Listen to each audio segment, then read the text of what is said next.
Raleigh, the NC State Wolfpack finds strength in the pack, poised and ready to paint another picture as they ready for a howling and sizzling good time.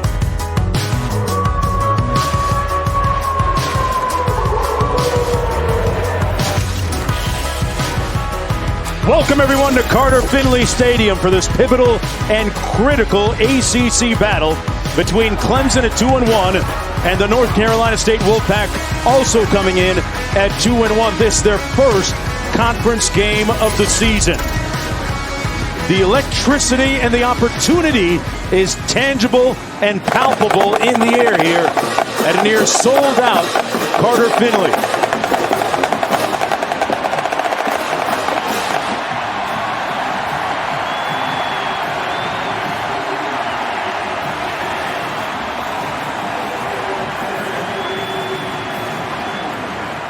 North Carolina State has won the toss, deferring to the second half. Gill will kick off, and Will Shipley, number 1, is back deep for the Clemson Tigers. Clemson coming into the game after a very unconvincing win last week against Georgia Tech at home in Clemson. And we are underway. Shipley watches it go overhead. It will be 1st and 10 from the 25-yard line for Clemson. Starting quarterback for the Tigers, DJ Uiagalelei. 2 starts a season ago in relief of Trevor Lawrence. 3 starts this season, completing 59% of his passes. But the big story about him is that this offense of the Tigers has yet to really find its footing and find that explosiveness that has been their trademark over the last several years. 1st down and 10 from the 25. Shipley getting his first start in the backfield.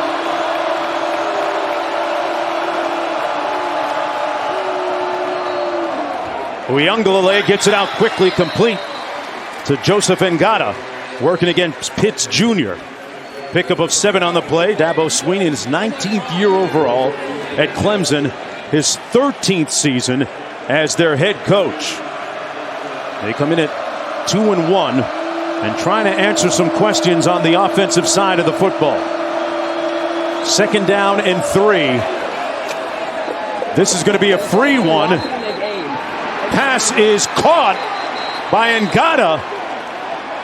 And if that flag is against the Wolfpack, that'll stand.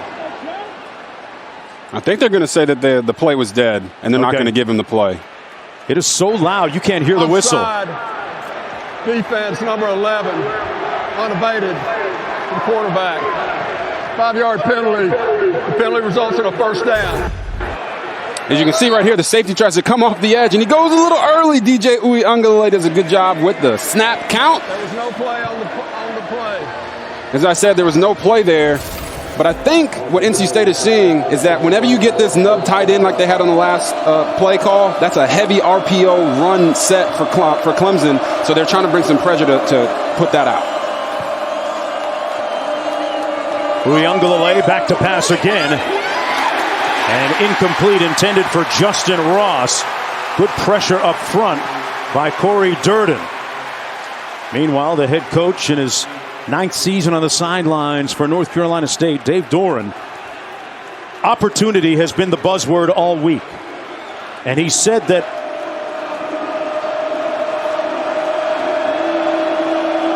welcome everyone to Carter-Finley Stadium at North Carolina State as Clemson rolls into town, looking to make it 9 straight wins against the Wolfpack. That's Will Shipley on the opening drive of the ball game for the Tigers. Dave Doeren, the head coach of North Carolina State, has said, listen, if you're talking about winning the ACC and getting a seat at the table, it begins by beating Clemson.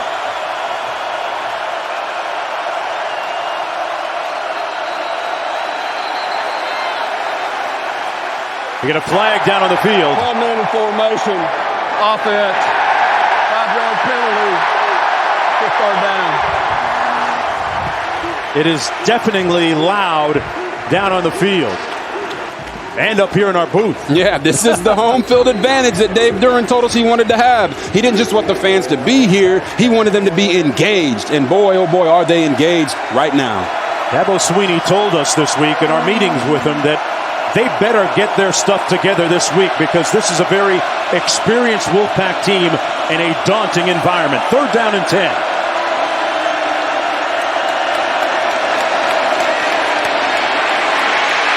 Uyunglele a little bit hot.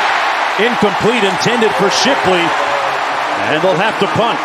Good heat up front by Savion Jackson, number 90. And Wills Spires comes in to punt.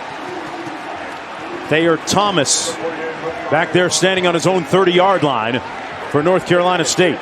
Jonesy, that's definitely not the way Clemson wanted to start off this game. They've been struggling on offense, and right there they go 3 and out on the first possession. A high punt. Bounces at the 30. And it'll be 1st and 10 from the 31. This is college football on ESPN, delivered by Papa John's. Folks, you're watching the ACC on ESPN. Let's go down to Quint. Mark, this building has been buzzing for the last 45 minutes. These fans are going sideways. This is Clemson's first road test of the season, and the noise already has had a huge impact. Dave Doran saying, I don't care about attendance, I want participation. Well, they came up big on that last series. These fans, maybe only 58,000, it sounds like $100,000. Sure does. 1st down and 10. Leary gets it out quickly and completes it to Emezi. Emeka Emezi working against Nolan Turner and picks up the 1st down, a gain of 12 on the play. Out to the 43-yard line. 1st down and 10 for North Carolina State. And what you saw there was they gave him free access to the boundary. And when we talked to Devin Leary this week, he said, anytime they give me free access, I'm going to take that time and time again because they want to work the ball methodically down the field. Completing 67% of his passes coming into the game. A dangerous toss, incomplete. Intended for Carter on the play. Mark Jones alongside Robert Griffin III. Hey, college football is back, folks. Quint Kesnick down in the field. North Carolina State talked about not overcoaching Leary at quarterback. What does that look like on the field for them to be successful? Yeah, offensive coordinator Tim Beck said, if you give coaches enough time, they'll mess it up. So they don't want to overcoach their players. They're going to give him answers built into the offense, and he can make those decisions. So his decision-making today is paramount, and he can help lead his team to victory. A diligent worker winning over the locker room and his teammates. Knight, who's had a couple of 100-yard-plus rushing games already this year, picks up 3. Let's take a look at your keys to this game, Robert. Yeah, when we talk about the key to the game, it's all about adaptation. For Clemson, they have to make better in-game adjustments when defenses show them something they weren't expecting. When we talk about points, well, both defenses aren't giving up a lot. So which offense will be able to get it rolling? And then we talk about stretching it out. NC State loves to run the stretch zone and do it with tempo. So Clemson has to stop it with penetration and setting the edge in the run game.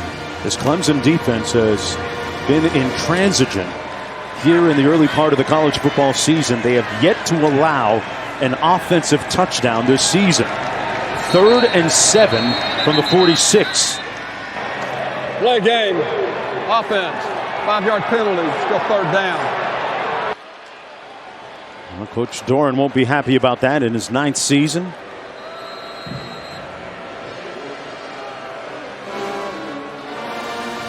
Well, make it a 3rd down and 12. Hope that noise didn't work against them that time, Robert. I was going to say, I don't think anybody has a play for 3rd and 12. And obviously, as an offense, you don't want to just keep shooting yourself in the foot and putting yourself in bad down and distances, especially against this ferocious Clemson defense. Saw that graphic a moment ago. North Carolina State has not won against a top 10 team under Doran. On the edge, complete to Carter. Made a nice move, but is brought down at the 47 by Andrew Booth. One of their best cover corners for Clemson, and it's 4th down coming up. The Tigers defense gets the stop on the play. Andrew Booth is one of their better tackling corners as well. We saw him in the Georgia game earlier in the year come up and make some open field tackles, so good for him. They're going to try to challenge those guys today. They don't feel like them. Maybe they feel like their matchups outside are pretty good. Well, Emezi is a tall receiver at 6'3". Carter on the other side at the same size.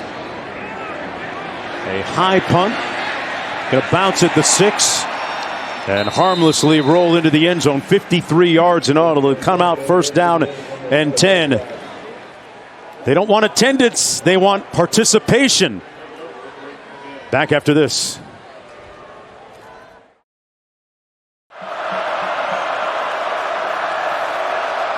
First and 10 from the 20-yard line for Clemson.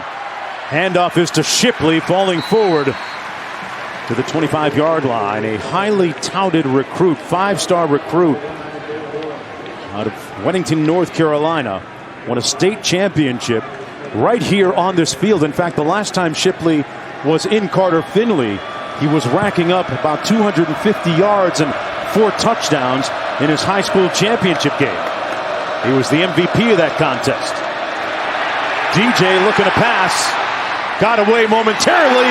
Delivers a strike to Ngata for the first down.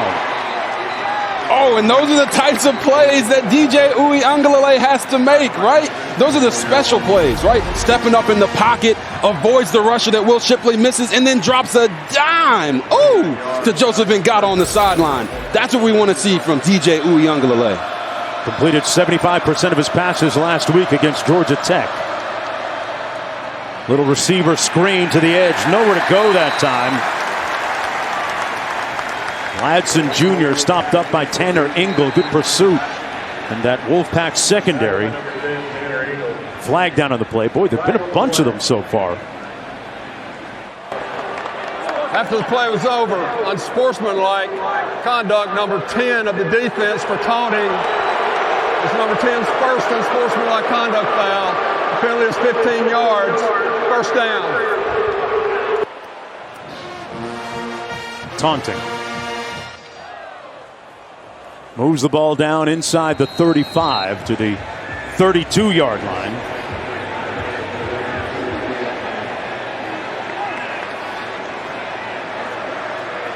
I'd watch the sweep to the field here. They like to run it with this wing player and the running back.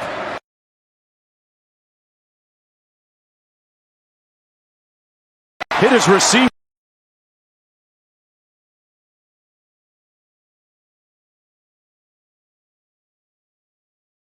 Sports, if you're going to get your feelings hurt. Right.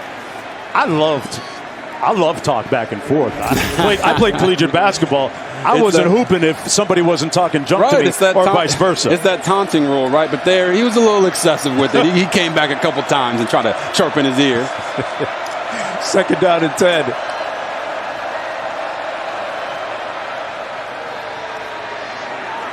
DJ, tons of time into the end zone, caught and single touchdown.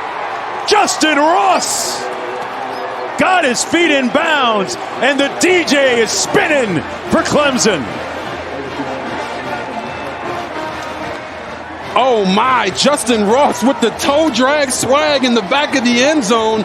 And I can tell you what, guys, DJ Uiagalelei in this possession right here looked like the DJ Uiagalelei that we saw last year when he started those 2 games. He does an amazing job of extending the play, right? Going outside the pocket and gets his eyes downfield and drops a laser beam to Justin Ross in the back of the end zone. The extra point good. He said, it starts with me, DJ said. I have to be better, and so far, he has been better, Robert.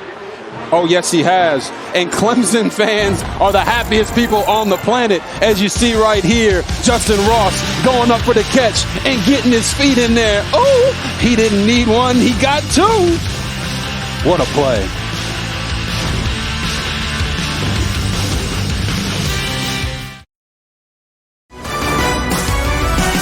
ESPN College Football is delivered by the Shakaroni from Papa John's. Pizza with a purpose. Order today. This area also known as the City of Oaks, as the streets lined with a lot of oak trees, pastoral beauty in the area, very bucolic. And there's a guy that standing tall like an oak and well-rooted and grounded right now. Uiagalelei, a.k.a. Big Cinco. He says you can call me Big Cinco, Big 5. Knight and Houston back for the kickoff. Robert, tell us what was key on this touchdown pass and catch. This is all DJ Uiagalelei. Right here, you got the circle on Justin Ross at the beginning of the play. As you see DJ drop back in the pocket, he sees nothing's there. He goes outside, right? Uses his legs to extend the play, keeping his eyes downfield, being patient, and this is what he sees. You throwing that ball? I don't know, but DJ's got the arm to make the play, and boy, did he deliver a laser beam all the way to the back of the end zone. Those are plays that you cannot teach, and that's the plays that DJ Uiagalelei has to make. His second touchdown pass of the season, 7th of his career, coming back the other way. This is Bam Knight running into heavy traffic, picking up 1 on the play. Andrew Booth with good run support off the corner to make the tackle for the Tigers. It'll be 2nd down and long. Devin Leary coming into the game, completing 67% of his passes. There's a look at the impressive stat. The only FBS team not to allow an offensive touchdown going into game 4. And if Clemson's defense wants to continue doing that. Leary gets it out. Pass complete. That's going to be a 1st down to Emezi. Well, Saturday Night Football presented by Capital One is a Big 12 statement game in Norman. West Virginia quarterback Jared Dagey leads the Mountaineers against Heisman hopeful Spencer Rattler. Number 4 Oklahoma, 7:30 Eastern, 4:30 Pacific on ABC and the ESPN app. One tap. Flag down on the play. Brazee and Spector on the stop. Roughing the passer, number 10, defense. 15-yard penalty, 1st down. That's going to go against Spector for roughing Leary, the quarterback. Yeah, he comes in late. I mean, come on now. Come on. I'm a quarterback. I'm a quarterback, and that's a little suspect. I'm not going to lie. Balin Spector's probably excited he didn't get to play last week. He's back out there on the field. Just ease up, young brother. That way they can't give the NC State offense an opportunity to get a fresh set of downs. Looked like he slammed on the brakes pretty good, but I guess not. I thought he did too. 8:17 to go in the 1st quarter. Off the 1st down, the penalty. Handoff between the tackles down to the 46. That was Zonovan Knight, a.k.a. Bam Knight, stopped up by Mickens. Knight had 103 yards rushing against Furman last week. 2nd down and 7. And look at that, another flag. We've had a proclivity of penalties. Encroachment, offense, lining up in the neutral zone, 5-yard penalty, 2nd down. Wow.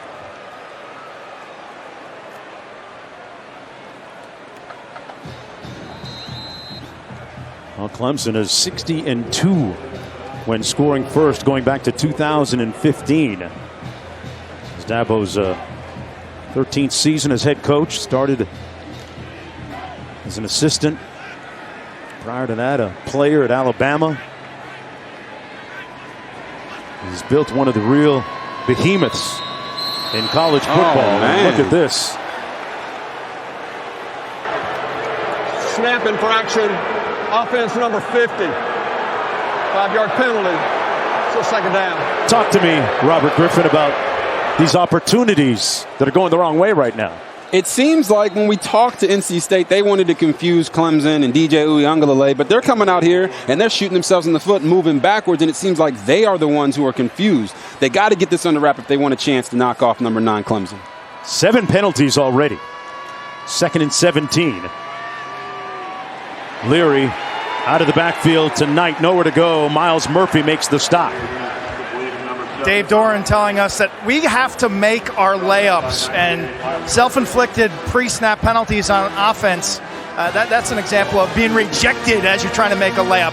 What you're seeing from the Wolfpack, though, is a variety of tempos. You got this sugar huddle right now. Well, they'll try to get up to the line of scrimmage and get the play called as quickly as possible to keep Clemson defense on their heels. You're also seeing a little tempo after they make a 1st down. Well, it's interesting, Quint, too. Robert Venables likes to get his calls in late, so there's a little chess match going on between offensive coordinator Tim Beck and Brent Venables. The timing of the plays getting in, a little receiver screen on the edge, complete to Emezi. And Emezi is brought down by Booth Jr. And 4th down coming up. Not a great sequence for North Carolina State. And Brett Venables, well, this guy is as hyper as a triple shot of espresso. I mean, you are never going to see him stoic or calm. Rarely do you see him like that on the sidelines. He's a portrait of energy. 4th down and 13. Trenton Gill into punt, averaging about 42 per punt on the season. Nose of the football down, an end-over-end punt. And it caroms into the end zone. It'll come back out 1st down and 10 for DJ, who threw a touchdown pass on his last sequence on the field. Clemson's offense showing good signs of life when we come back to Carter-Finley.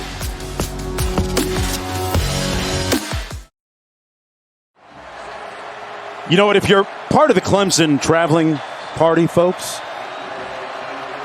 you got to be all in on football. You live, breathe, and you got to throw it as well. He's got decent form there, not too bad. You know, he's got a gun; he can throw it however he wants. DJ throws it out of bounds, and we saw our security detail right there throwing it with authority. Oh yeah. He said, "Coach, put me in." What do you think of his form? Tell me about his form, I don't really like the elbows out. You know, they teach that to these high school kids sometimes, but look at the way he's walking away right there. Broad shoulders. He felt good about that pass. Hey, just another Clemson completion. 5:37 to go in the first quarter. Tigers up by a touchdown. Uyunglele hands it off to Kobe Pace. Kobe Pace and Will Shipley going to get the majority of the carries today. Lynn J. Dixon into the transfer portal off of last week. And what you've seen from DJ Uyunglele today is that he is making the plays, right? These aren't called plays that he's going out there and delivering on. He's breaking the pocket, using his legs a little bit more, and bringing excitement to this Clemson offense. But they do have to be able to run the football effectively. So we got to see if that offensive line can start hunkering down. DJ incomplete at the 28-yard line, broken up nicely by number 13, Baker Williams, intended for Justin Ross. So DJ now 5 of 9 passing after that incompletion. Under 5 minutes to go here in the first quarter. What we've seen from Clemson is that when they have the broken plays and DJ can use his feet, they're being effective moving the ball down the field. But when they're lining up and just running their offense, you know, going through their reads, they're not being effective enough right now. And that's a testament to NC State and what they're doing on defense. Here's the punt. There's Thomas back there and at the 46-yard line. It'll be 1st and 10 from there. Julian Gray fielding it. Some pertinent storylines coming into this next to last weekend in September. Ranked teams losing there, Robert. Yeah, what's going on in the ACC? Oh, man, FSU fans, they are just in the dumps right now with what their team is doing. And then you got these key guys getting injured, and you just don't know. Right. Is the ACC going to be able to get into that college football playoff with the teams that they have right now at the top? Clemson's their best shot. We'll see if they can keep things rolling today. Tigers surely going to miss Davis today.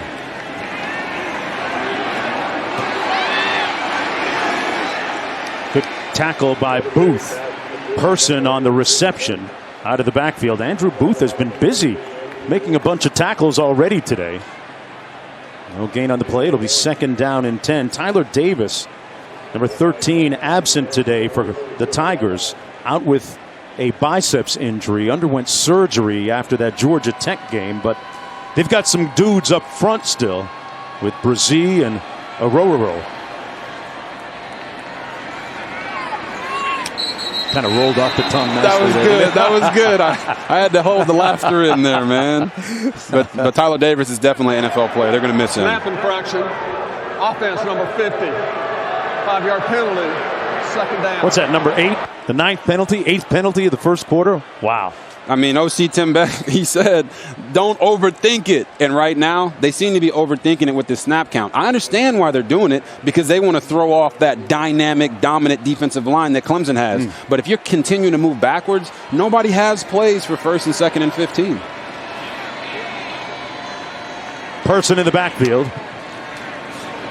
Takes the handoff and makes it back to the 45-yard line. Picked up 4 on the play. Ricky Person at Wake Forest, North Carolina, came into the ball game today with 165 yards on the ground and 3 touchdowns. Last week, singled out for his proficient blocking against Furman, keeping that quarterback's jersey clean. Devin Leary, you like that, Robert, right? Oh, yeah, we don't like a dirty jersey now. Under 3.5 to go, and look at this. Penalty number 9. Offside. Defense number 11. 5-yard penalty. 3rd down. Just as I was talking about not using the snap count so you don't go backwards, Devin Leary said, hey, RG, I got this. Uses it again and gets Brian Brzee to jump off sides and put them in a more favorable 3rd down here on 3rd and 6. Brzee leads that defense of Clemson in sacks so far this year. North Carolina State has to get to the 44 for the 1st down. Leary has time, complete over the middle, and a 1st down. They'll move the chains. Carter with the catch and run. Leary does a beautiful job here of working through his progressions, right? We talked to offensive coordinator Tim Beck, and he told us they were going to do more drop-back passes with pure progressions because of the confusion that Clemson defense likes to do with their disguises and their 2 highs and their 1 highs and their man coverages. So Leary did an amazing job of working through his progressions, delivering the easy ball for the 1st down. 1st down and 10. Leary off the play fake, completes it again. Emezi picks up another 1st down.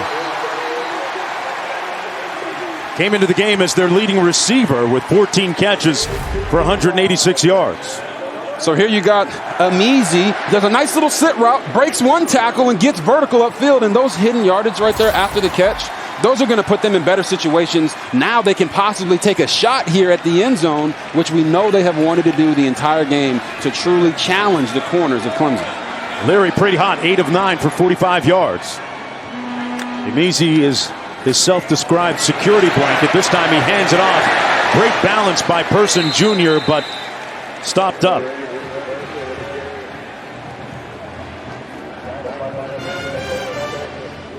.147 to go. Emezi on the sidelines, and now wonder if he comes back in on this play. I mean, if I'm the quarterback, I want him back out there, right? Hardest worker on the team. That's what Devin Leary said. He said he's the hardest working guy. He's the first guy in. I'm sure he means with him, of course, right? But he works hard, and that makes him reliable on game days. Someone that he's constantly looking for. To sit this play out, Emezi will. 2nd down and 8. Looks like a double pass. Downfield, into traffic, and nobody was fooled by that one. Thayer Thomas threw it, and they were fortunate not to have that intercepted. Ricky Person had 3 guys defending him. Yeah, you say three guys, but he had an entire team meeting over there, right? He threw that. Thayer Thomas said, oh, it's my time. I'm going to have my glory moment. Man, they're very, very blessed that that was not intercepted. 3rd and 8, and look at that. Flag number 10. Trey Williams moving a little bit early on that defensive front for the Tigers. Offside. Defense number 8. 5-yard penalty. 3rd down. Some of the greatest pass rushers ever say those offsides penalties, those are just the cost of doing business. Okay. But when you start putting them back to back to back, okay, now you got to calm down, guys, because you're hurting yourself and you're helping the offense move further and further down the field. When the cost of business goes wrong. 3rd and 3. Into a tight window, complete to Thomas. 1st down. He beat Spector on the play. A methodical drive. This is a 6-yard gain on the play for the 1st down. Down to the 15.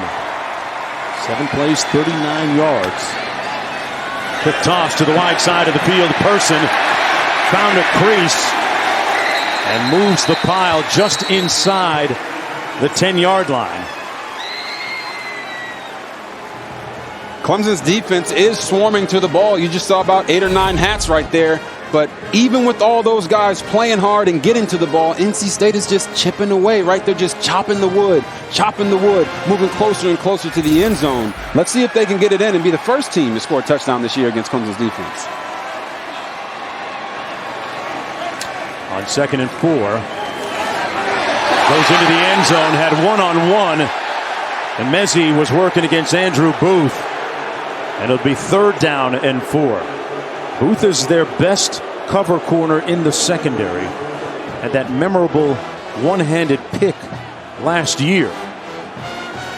Made a lot of the SportsCenter top 10s. There's a lot of people out there who hate the red zone fade, and this is why. A lot of times with the quarterback, you have to throw a catchable ball. Okay. Leary didn't do it there, and I don't know why. Because Emezi is a guy who makes those types of catches. Just give him an opportunity. Let him go up and be strong like he is.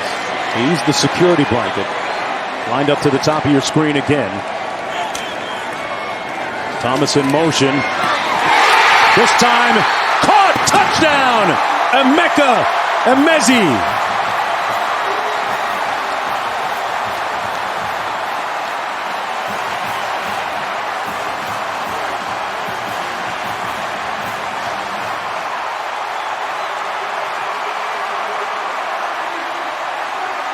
That's the first offensive touchdown scored against Clemson this season.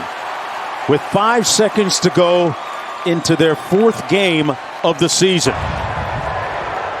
Rolling on the field, catch for a touchdown. The play is under further review. If it stands, it'll be Emezi's first touchdown catch of the season.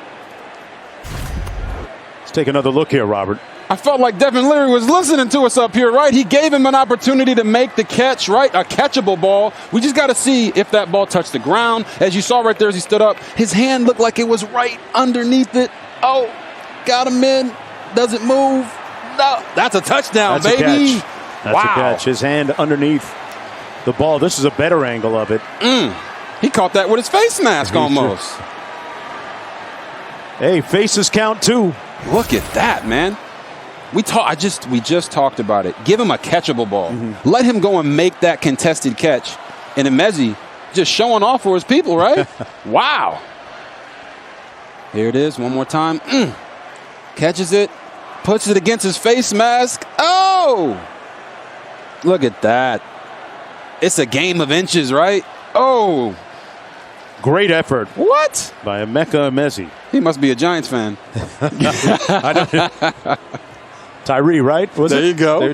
David Tyree with the used his face mask to catch the ball in the Giants Super Bowl victory. And after further review, the ruling on the field stands.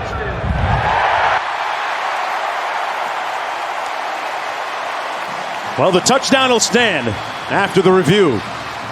And the Wolfpack a point away from tying this game at 7 apiece, trying to snap that 8-game losing streak against Clemson.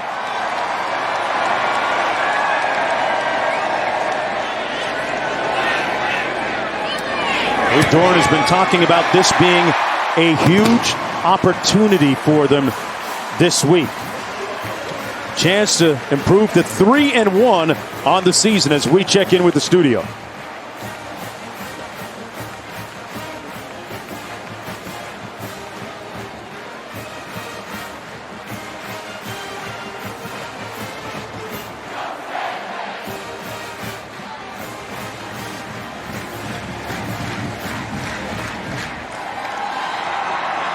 All right, Matt, back here. Coach Doran really loving on his players on the sidelines. Had a big old smile on his countenance on the sidelines. Leary, a group dap up there. Yeah. Dave Doran talked with us during the week, and he said offensively they have to be patient, protect the ball, and cash in on their opportunities. Don't just make the routine play, make the special play. And that right there was a special play by Emezi and Leary. He's very fond of using basketball analogies, and he said, we're going to have to hit a bunch of threes with guys hanging all over us. And that, as you said, would probably be considered one of them. Tied at 7 with 5 seconds to go on that last drive. North Carolina State very efficient Their distribution, running, passing, and then finding their big target in the end zone for the touchdown. And you think about it, Robert, Devin Leary hasn't played a lot of football. Only 4 games last year before he was injured. 3 games this season. But really, well, what do you think about how comfortable does he look back there today? He looks comfortable, right? He said this game is important because it's the next one. And he's really grateful for his injury last year. And we can talk about that a little bit more after this play.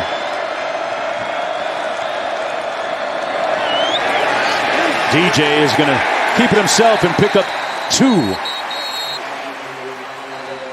Well, Robert, we'll talk a little bit more about Leary and his comfort level in the second quarter, because the first 15 minutes here are in the books as North Carolina State tries to end that odious losing streak. Back with more right after this.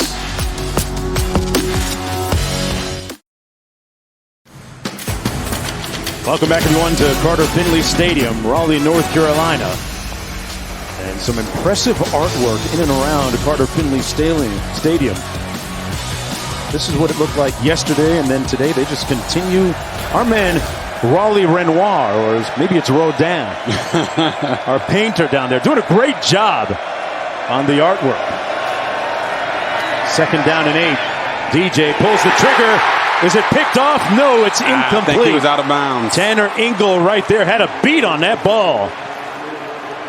It'll be 3rd down and 8 coming up. Yeah, this is something that DJ's got to work on. He's continually staring down his receivers. This ball should have been thrown at least a half second to a second before that, if at all. And he's getting lucky there. Tanner Ingle wasn't able to get his foot down. Otherwise, that'd be going the other way. DJ received his first Power 5 offer in the 6th grade. A precocious talent.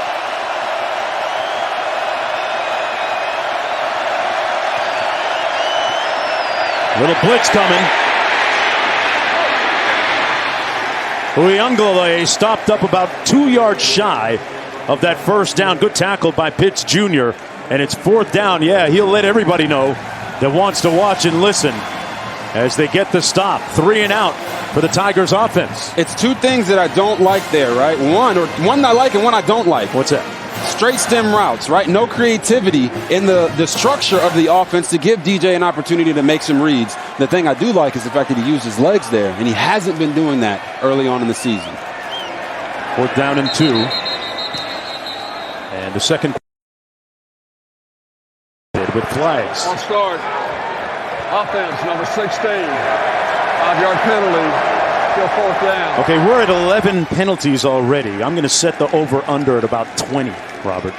I don't know. Maybe the refs just like the camera time, man. You know, these guys work out. They want to see do these symbols and stuff. And they got to get their camera time too. I get it. Take the over. Thayer Thomas back deep, standing at his own 30. They came after it a little bit. And a high punt comes down at about the 19, where it'll be 1st down and 10 for the Wolfpack as we go back to the studio.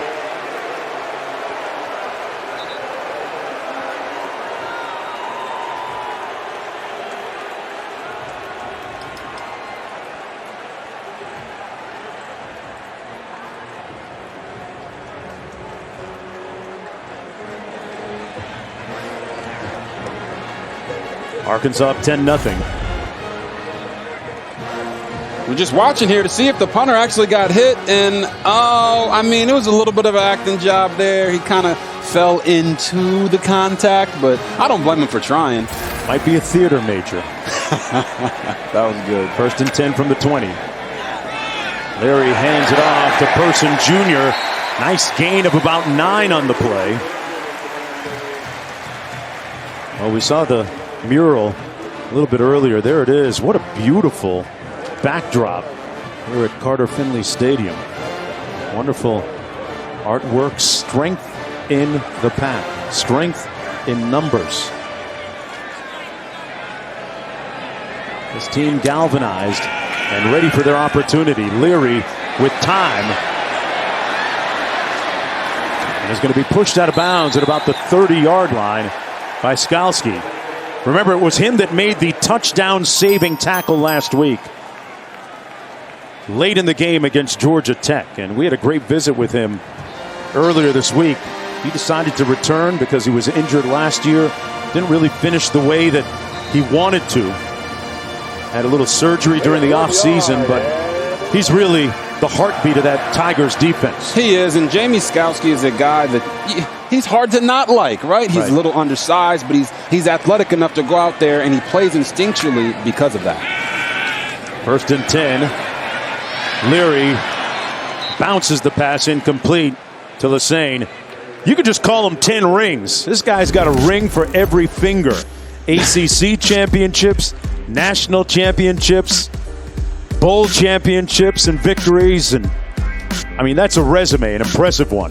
Hey, winning rubs off, right? It rubs off on everybody around you. And Jamie Skalski's done a lot of that, and he's a great leader on this team. Plays with everything he has in him. And even on that touchdown saving stop he had on 4th down last week, he puts his body on the line for his team. On 2nd and 10, they're going to hand it off to Person Jr. Stopped up right near the line of scrimmage by Skalski. Quint? He's got no off button, and he can diagnose plays like you wouldn't believe. Says he listens to music to stay calm. During the week, he told us, I got a little Coldplay. Today, pregame, what did he tell us, guys? Dangerous. Yeah, he was feeling it in pregame when we saw him down on the field. And looks like he's upset about something. He was holding his shoulder. Yeah, it seems like he's got a stinger. He had one at the end of the game last week, so let's hope that he's okay. This Clemson defense needs him. On 3rd and 10. And Leary's going to be sacked at about the 19-yard line by Thomas. Xavier Thomas out of Florence, South Carolina, makes it 4th down, and North Carolina State will have to punt. You are looking at one of the best, most elite defenses in college football. Thomas, Brazee, Davis is injured, but he's part of that group. Skalski, we talked about him. That's their 7th sack of the season. Taylor standing back at his own 35-yard line to receive this punt. Trenton Gill drives it all the way down to the 20-yard line. Taylor with nowhere to go, brought down right where he caught it after that 57-yard punt. We're going to take a short break, and when we come back on the other side, we'll take a look at that defensive wall of Clemson's. Last week against Georgia Tech, it came down to the dying seconds of the game, and Skalski was there to answer the call for the Tigers defensively, made the initial hit on that late stop, and he was shaken up late in that game, perhaps on that play, and right now on the sidelines trying to mend. Moore with the tackle on the play on Shipley. This was the play a moment ago where he was shaken up. Looked a little bit kind of harmless, Robert. Yeah. With those stingers, man, once you get one, it kind of just is a reoccurring thing. So I'm hoping that he's all right. And you see him there with the towel on his head. He was emotional during the break. It makes you feel like maybe he might be done for the day. 2nd and 12.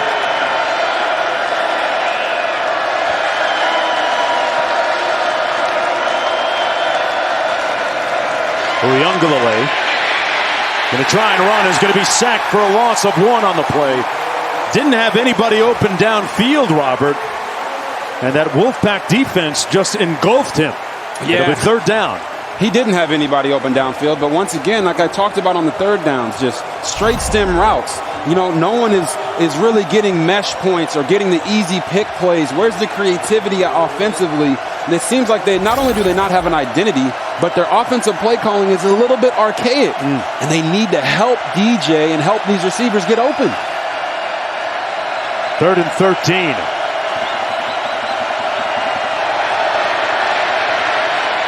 Has time, and now going to be brought down inside the 10 by Durden.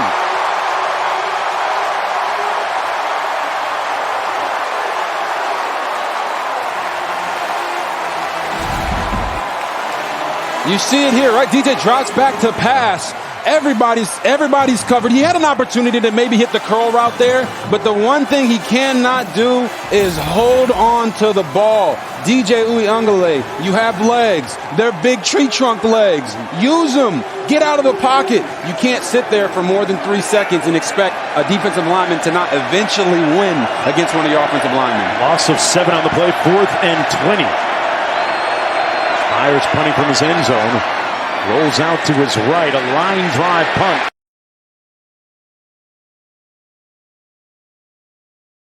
The 39-yard line.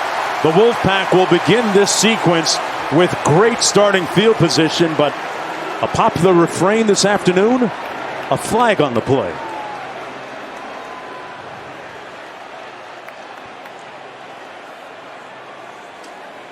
Clemson's defense going to be backed up here a little bit. After the play was over, personal foul, unnecessary roughness, number 43, receiving team. The penalty is 15 yards. Receiving team will keep the ball. First down. That's going to hurt their good field position a little bit. Penalty against the Wolfpack. We're going to take a short break with 9:08 to go in the first half. That's 3 3-and-outs in a row for Clemson. Hey, for Clemson's defensive line, it all starts up front. There's something serious here. You see Trey Williams and Brian Brzee run a TT inside game twist. And yes, Williams falls into the pool on a belly flop, but he turns the QB right into Brzee, who's running like a tiger that didn't like his last meal, letting Jordan Yates from Georgia Tech know there's nowhere to run, nowhere to hide. Okay.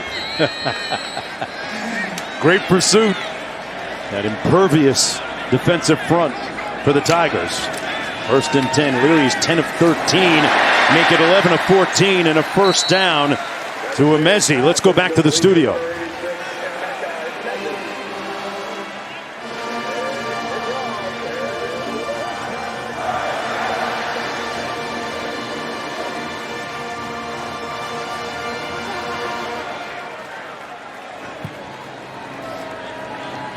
Matt Berry, South Dubuque Street in Iowa City, probably popping right now after that play. Leary with time, taking a shot into the end zone, incomplete, off the hands of Devin Carter. So close. Oh, they had a man. So close. Look at this. Ow, man, he almost reeled that in. This is, oh my Lord. I had the best seat in the house. I am standing about 5 yards right from where this ball landed. I thought he had it. I thought he had it tracked. It's almost as if he put his arms out too early. I mean, that missed by 2 or 3 inches. Every inch counts. 2nd down and 10. Leary sacked. Oh, no. He escapes temporarily, gets it out of bounds. It went beyond the line of scrimmage. Brzee and Murphy there with the pressure. So there was a receiver in the area. That's not going to be intentional grounding. But it's still 3rd and 10. Miles Murphy, that guy, he can play. He's got a nice inside rush right there and got a hold of the quarterback. All he's got to do is hold on, and that's a sack. Now then, Devin Leary did throw that away. I don't know if there's really a receiver in the area, but hey, I'm a quarterback. You got to let that one slide. 3rd and 10.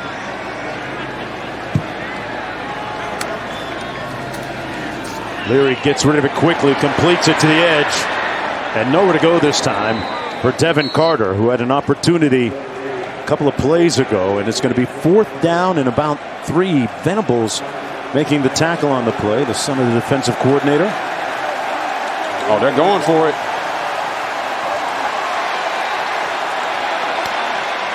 Oh, they might have drawn him offside, which might have been the initial intent all along. Justin Foster right there jumped offside. Offside. Defense number 35. 5-yard penalty. Penalty results in a first down. Now, sometimes it actually works when you try and draw him offside, huh? It does, but Justin Foster, come on, man. What are you thinking here? Right? You're a senior. You played a lot. You know in these situations, they're going to try to hard count to get you off. Golly. I know they're upset with him right now. Wolfpack get a free pass. Under 8 minutes to go here in the first half. Leary under heat, loses it, put it on the ground. It's loose. The Tigers say they have it. Still no call. Big hit by Thomas, who jarred it loose. And the officials are actually in there trying to. Hey, you don't want to know what's going on at the bottom of that pile right now, okay? There's some weird stuff going on. Right? They're pulling on ankles, pinching elbows, trying to tickle each other. I don't know, man. It's pretty intimate down there. And it's going to be Clemson football and a flag thrown, which is part of the theme of the day. Here's another look at it. Thomas knocked it loose. Covered by the defense. Clemson has their first sideline warning. First down.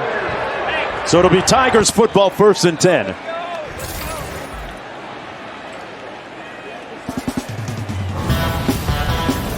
So close. And then a couple of plays later, the Tigers have the football. Back with more after this.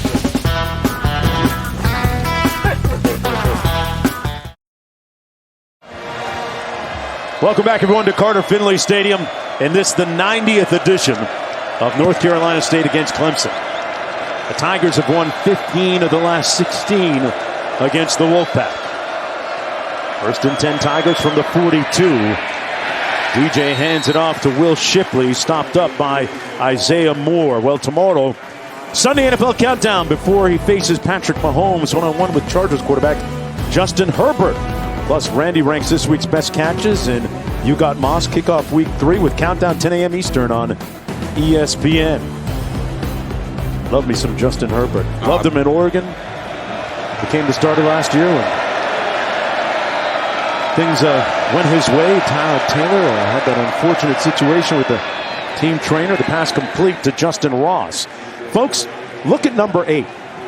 He might be one of the best, most compelling comeback stories in college football this year. Missed all of last year after undergoing 2 different spinal surgeries. I'll tell you more after this play on 3rd down and 9.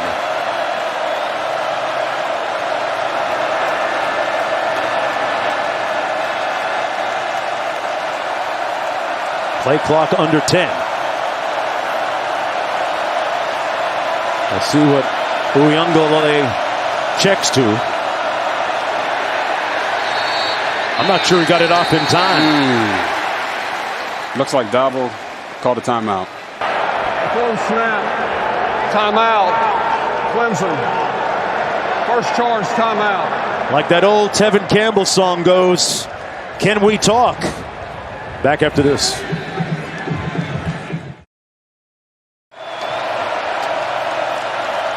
Over 50,000 in attendance here at Carter-Finley Stadium.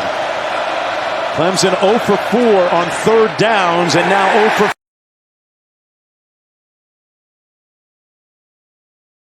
4. Moore, who was a big part of that defense. Moore, number 1. Big mentor for Drake Thomas as we go down to Quinn. Mark, don't sleep on special teams in a game that appears to be knotted, whether it's a turnover, a big swing in field position, a big play, maybe a long field goal from 2 very talented kickers. This game is tight. Maybe special teams can be the difference. Great point, Quinn. Fires from his own 38. Thomas with a fair catch at the 12-yard line. It'll be 1st and 10 from there after the 41-yard punt. As we take a look at this week's college football rankings, brought to you by Goodyear. Alabama 1. Georgia 2. Yeah. What jumps off the page at you?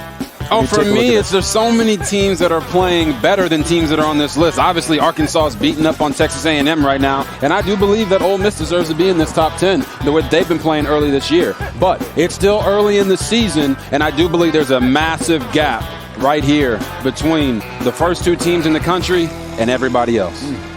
Big cliff after Georgia. Person Jr. in the backfield. 6:06 to go in the first half. Person with a nice carry. Stopped up at about the 17 by Mickens. Picked up 5 on the play. It'll be 2nd down and 5. With 6 minutes to go. I was going to say, sometimes with these rankings, we get caught up in where teams are earlier in the year because it's all based off of preseason expectations. So guys start losing, teams start winning, and it ends up, figuring itself out by the end of the year. But yes, there are some teams right now in the top 10 that do not deserve to be there based off how they're playing. You going to name names? What? There's a couple there. 2nd and 5. Spector with a nice stop on the run by Person. A couple of touchdowns in the ball game.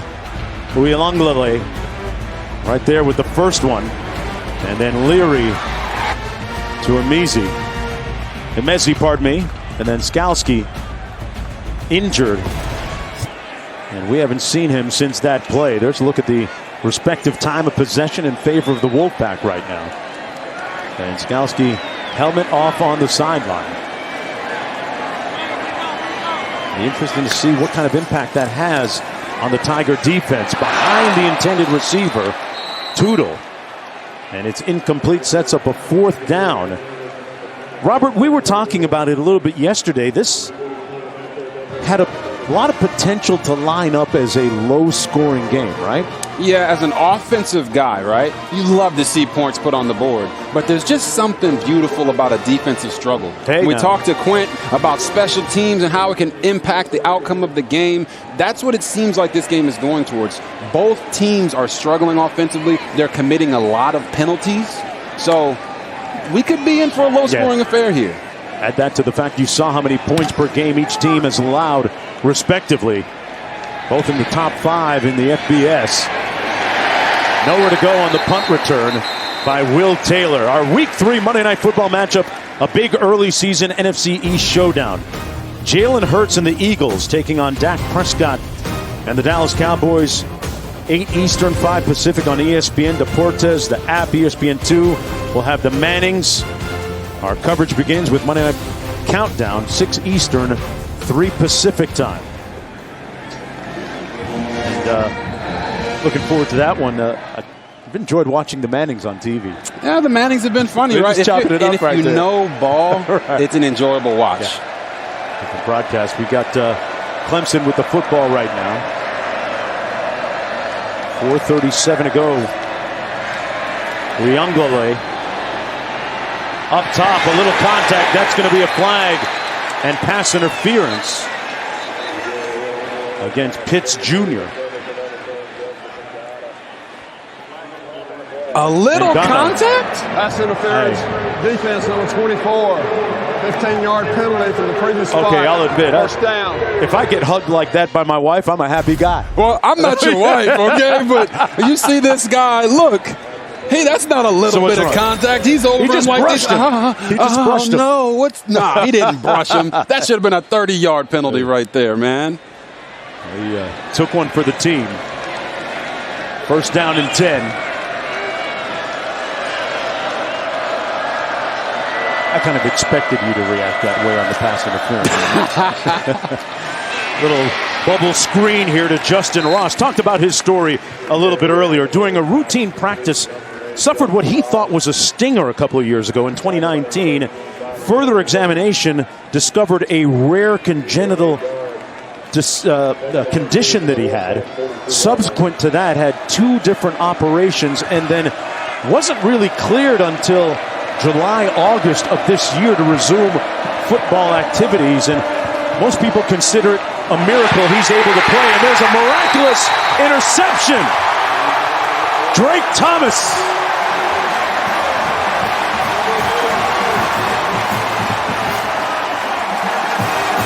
We see you, Drizzy. Yeah, baby. Drake Thomas, a.k.a. Draco is what they call him, with the heads-up play off the tip by Isaiah Moore. What a play. That was a big-time defensive stop and turnover for NC State as Clemson was going down the field and putting together a decent drive. Great adjustment on the football after the tip by Drake. And how about this, right? Drake Thomas used to be Isaiah Moore's backup, and they have a great relationship, and now both of them are starters at the linebacker position. And how is it that number 1 Isaiah Moore is the one who tips the ball to Drake Thomas? On the run, this is Bam Knight.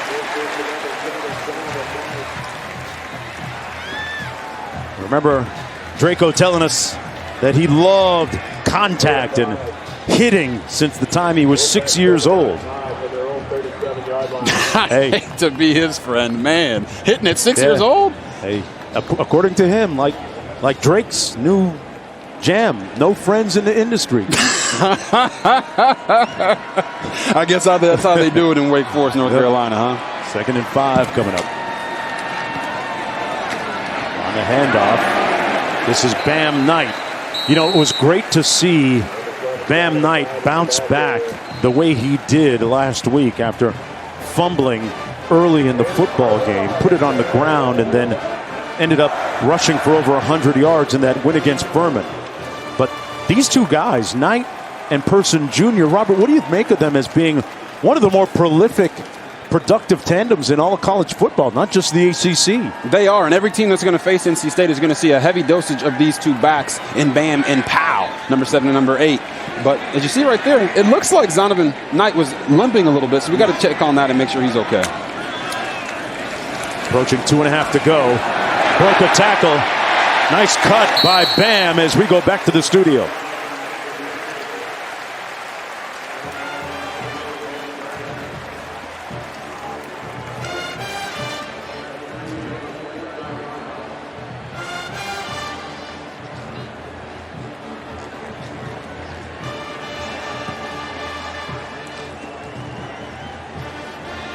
Hey, speaking of the ACC, what about Wake Forest? And a nice win last night for them against Virginia. Oh, yeah. Undefeated still. Wake Forest seems like they're for real. There's a look at the tailback story. Knight stopped up short of the first down. It'll be 3rd and about 1 to go. Stopped by Bentley on the play. I wouldn't be surprised right here on 3rd down if they gave the ball right back to their running back. They talked with us and said because Clemson does so much defensively, they don't have just one guy that they want to get the ball to on 3rd downs. They want to get the ball in the hands of their best players. And I believe Zonovan Knight and Ricky Persons Jr. are 2 of those guys. Knight, remember, had a 53-yard touchdown run against Clemson a couple of seasons ago. 3rd and short. Uh-oh. Got a timeout called by North Carolina State with 1:18 to go. Coach Dave Dorn wants to have a little conversation with the offense. Well, this season, along with their contributions to university's general scholarship funds, for every field goal and extra point made, Allstate will also be donating to the American Red Cross to help with disaster relief efforts. Thank you, Allstate. Are you in good hands? Always. Always. Up here in the booth with you, Robert, and producer Kim Belton in the chair, and the rest of the crew here this week. Aladdin Freeman, our director. And we have fun, don't we? We have fun calling these games just for the love of the game. These guys are talented. It's great to have college football back, Robert. Packed stadium here on a beautiful day. And 3rd down and 1.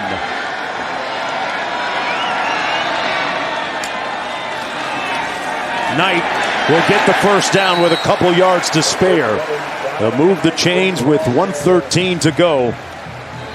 And right now, still on the fringes of field goal range for Christopher Dunn, who Coach Dorn says he's comfortable trying a kick up to about 55.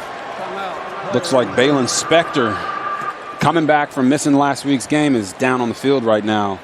Just another blow to their linebacking core that's been phenomenal this year. Yeah. Simpson, Skalski already hurt. Spector shaken up. And another linebacker down. As you said, Spector. And this defense giving up its first offensive touchdown of the season to North Carolina State earlier in the game.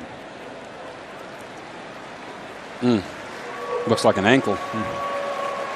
Good to see him at least get up and jog off the field. And you see what a great teammate Skalski is, coming out to help his teammate. That's Balin Spector right there. So you see him on this play. He's getting in there, getting dirty, and it looks like he just gets, ooh. a little rolled up on with the ankles there. First down and 10. Leary hands it off to Knight. Knight made a guy miss and picks up about 3. Kane Patterson making the tackle on the play. They're really testing that depth of the Clemson linebacking crew. And North Carolina State will use its second timeout. They've got 1 remaining to Clemson's 2. Seems like offensive coordinator Tim Beck wants to get his best plays out right here before the half. But to piggyback off what you were talking about with Zonovan Knight, when he had the 2 fumbles against Mississippi State and he had the fumbles against Furman, right? Right. His teammates are the ones that picked him up, right? They showed him that they need him, right? And what did he do? He came back and he had 104 rushing yards and a touchdown later in that game against Furman. This guy's a big part of what they want to do offensively in that stretch zone scheme. And Ricky Persons Jr., a similar type of back. These 2 guys, nobody wants to tackle these guys for 4 quarters. Knight initially committed to Duke out of high school. Decommitted subsequent to that and signed at NC State. Second down and 6. Leary eluding that heat and sliding. Let's see where they spotted it. About the 38. Wow. Hey, I thought he deserved a better spot. I was going to say, was that Devin Leary or was that Russell Wilson? Look at him moving in the pocket, getting vertical, and then, get down. Get down. Be wary of those hits, Mr. Leary. Yeah. And North Carolina State, Robert, is going to use its final timeout with 45 seconds to go. Talked about the hyperactivity of Brent Venables. He's fun to watch during the course of a game. One of the best defensive coordinators in all of college football. Can you imagine being in that huddle right now? This guy is super fired up. And this is what Clemson's defense has been doing all year in these moments, keeping offenses out of the end zone. Tip pass here, big tackle there, making stops. They're not just making the routine play. They're making the special plays, and I think it's what's kept them in every game this year. They need their offense to play better, but if their defense can keep doing this, they will be in every game they step foot in. What do you make of the chess match between the timing of his defensive calls and the offensive coordinator, Tim Beck, what he's doing on his end? Venables is a guy that wants to get the call in as late as possible, as you talked about.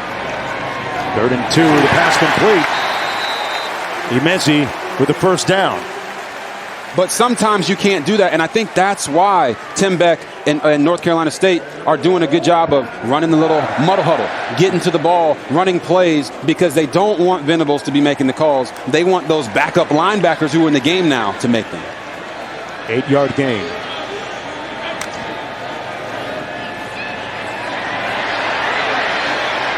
Leary with a jump pass, incomplete for Emezi. And we got another flag. Personal foul, shot block, number 56 and number 7, offense. It's against 15-yard Bryson penalty, first down. Spees. That's the 15th flag of the first half. Yeah, I think that was on Thomas right here. As you see him lining up at the defensive end position, he gets outside of the tackle, and the running back cuts him while the offensive lineman still has hands on him. Can't be engaged. Can't be engaged when that happens. That's why you get the chop block call. From the 45 now, with 35 seconds to go, still on the fringes of field goal range. Leary throws a dart complete. Forward progress going to be marked at about the 35. Thayer Thomas with the catch on the play. And they got to go fast here. The clock's running down. No timeouts remaining. Leary can't take a sack. Throws it incomplete. Boy, he dodged one there. 3rd and 16 with 14 seconds to go. What do you do, Robert? Yeah, I'm telling you, he actually had Thayer Thomas wide open across the middle of the field on a basic route. But as a guy, Devin Leary, he is not really that fleet of foot, so he can't be holding on to the ball right here. As you see, usually he sees those guys, he's got to find a guy to get the ball out to or throw the ball away. There, he was playing with fire, and luckily he was able to get it out of bounds and keep it out of harm's way from those Clemson defenders trying to smother him. Here you see Tim Beck, the offensive coordinator for North Carolina State. His offense just 7 points here in the first half against one of the best defenses in the country. Robert, we said at the top of the show he didn't want Leary overthinking things. Yes. How does it look to you so far in terms of Leary getting the ball out quickly and not overthinking things? Is he accomplishing it? I think it's been more good than bad, but right there was a situation where he was trying to force the big play when he should have just went right back to his guy Thayer Thomas, who was wide open on the slot. But Devin Leary, he's done a phenomenal job of managing the game, and right here, this is a big moment for him on 3rd and 16. Who are you going to try to throw the ball to?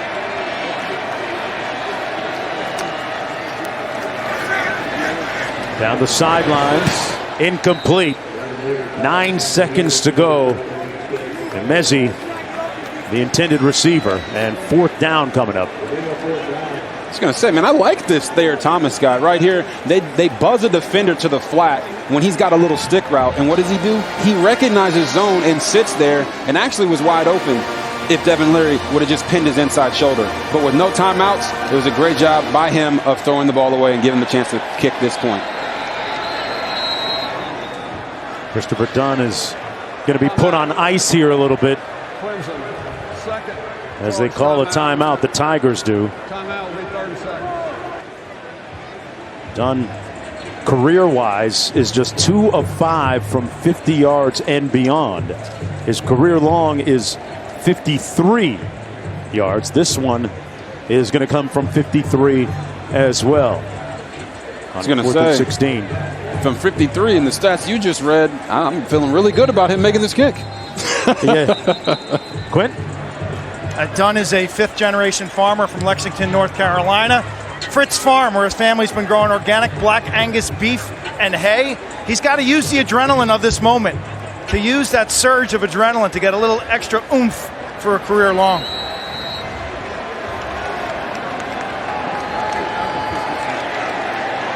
Trying to do his family proud here, Q. On this 53-yarder. Gets it up in the air. Oh, Not enough meat on that one, Quint. I was going to say, where's the beef? He needs to barrel some more hay, get some more power into that leg. Christopher Dunn off the mark with 3 seconds to go. In a low-scoring first half, still tied at 7 apiece. Dunn, not enough. A little wide, too. Yeah. It's okay, Christopher Dunn. We couldn't make that kick either. Yeah, so Dunn now 3 of 5 on the season.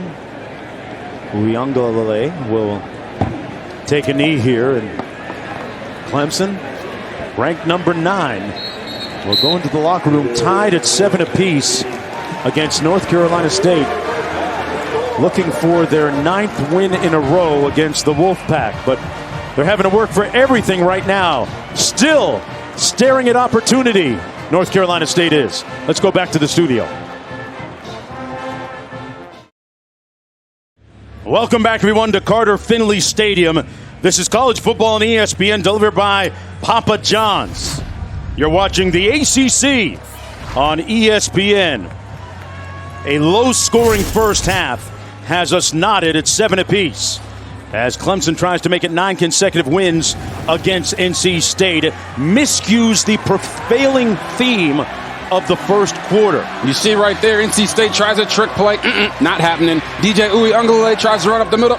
Not happening. NC State tries another trick play. And what do they get? Fumble! Recovered by Clemson. And it's just miscue after miscue after miscue. Here's a tipped interception. Drake Thomas coming up with the interception there off of DJ Uiagalelei. And it's really just been sloppy Joe football on offense all day for both teams.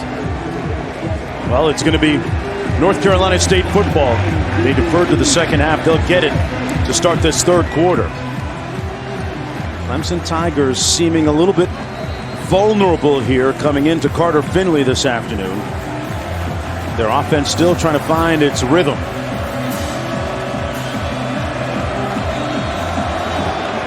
Some infirmities to talk about for Clemson as well. It'll be 1st and 10 from their own 25-yard line for the Wolfpack as we check out our first half stats brought to you by PlayStation. Clemson just 3.6 yards per play, 0 for 5 on third downs. Not a great recipe for success. Not at all. They've only got 8 rushing yards, right? If the quarterback's getting sacked and he's holding the ball too long, you got to be able to run the football. And then also for Clemson, right here, Jamie Skowski, the captain of the defense, is out of the game. It's a big loss. Their linebacker depth has been tested this afternoon. Nice run by Person Jr.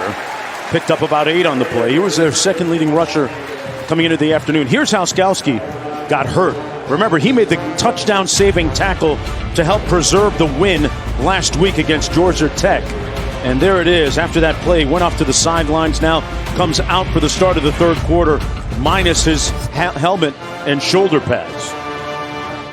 And it looks like what they've done is they've brought in Levante Bentley, number 42, who played when Balin Spector was out last game at that position at the will linebacker spot. Now he's going to have to play middle linebacker. He's the ACC's linebacker of the week. After last week's performance against Georgia Tech, that pass incomplete, intended for Chris Tootle. It will be third down and short coming out for North Carolina State. Well, I was going to say, they've got a lot of options here on 3rd and 1, right? You can run the ball, you can drop back the pass, but with those linebackers, with Jamie Skowski being out of the game, if I was them, I would stick the ball in the hands of either Zonovan Knight or Ricky Persons Jr. Nose of the ball resting at about the 34. Person in the backfield. He'll get the call. Picks up the first down, plus about 3. Down to Quint.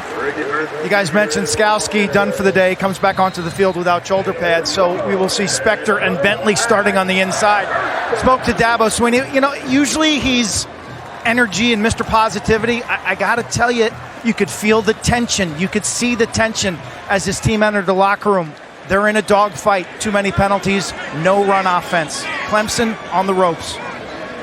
Well, they faced adversity before. Best is the standard. That is the credo, the battle cry for the Clemson program under Dabo Swinney. Emezi making the catch on the play, picked up 4. Best is the standard. He says best is the standard, and I'm more than sure that's what he was preaching to his players at halftime, right? All he wants from them is their best. And if they give effort, a lot of times that effort can overcome some of their technical issues or some of their flaws, but Clemson's got to get their mojo back. Second winningest team in the decade behind Alabama. This pass complete again. Emezi picks up 5. It'll be third down and about 1. About the same they had on the previous third down, and they were able to convert. What do the Wolfpack have to do here, Robert? I just think they have to continue doing what they've been doing on this drive. Just keep eating away at the yards. 3rd and 1, that's a very high percentage down for offenses. So if they want to run the ball, they can. If they want to take a shot, they can. But right here, I would wait till they get past the 50 to take a shot play, run the ball, get a fresh set of downs. Ricky Person in behind and beside the quarterback Leary. Person gets the carry. He'll pick up the first down. His forward progress was enough to get it. Bentley made the tackle on the gain of 2 on the play. It was interesting to visit with Devin Leary yesterday. And I asked him about his injury, which limited him to just 4 games last year. He said, the injury allowed me to prepare better, learn how to prepare better, to watch film, to analyze film, to really break down film, and also to improve the relationships that I had with my players, with my offensive linemen, my backs, my receivers, all across the board. And taking a shot downtown. Leary, incomplete. Intended for Anthony Smith. Number 85, Anthony Smith. We asked the coaches about him this week, and they said he is our speed guy. Take the top off the defense guy. And right there, that's a special play, right? Some will say, just catch it and hit your hand. Yep. But he's got to make that play. First half, look at here, it was Devin Carter just inches away from making the catch. And right here, Anthony Smith, same exact thing. Those are the contested plays that head coach Dave Doran contends they must make to win this football game. So far, not able to do that. Quick toss. A nice run by Person. Good tackle by Andrew Makuba, the starting safety, coming up to make that hit. A 3-yard gain on the play. There's a look at Simpson in the secondary. 3rd down and 7.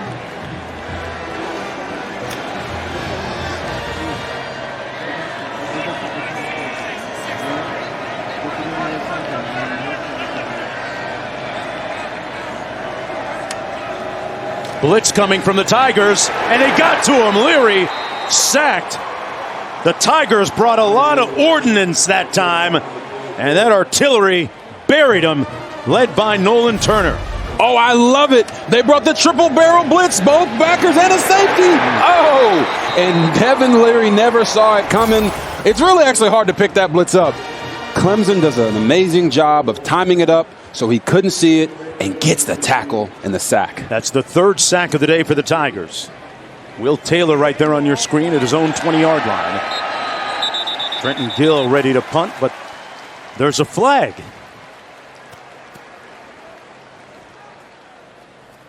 You know, if college students are playing that game. Offside, 54 defense, 5-yard penalty, still 4th down. See, I'm not that clueless, Robert. I know that those kids and college kids, they got those games where every time, you know, Mark Jones says, and it's a flag, something's happening at their get-together, their party. That's it. 4th and 11. I don't know if I can speak to that, Mark. Nice fake on the fair catch.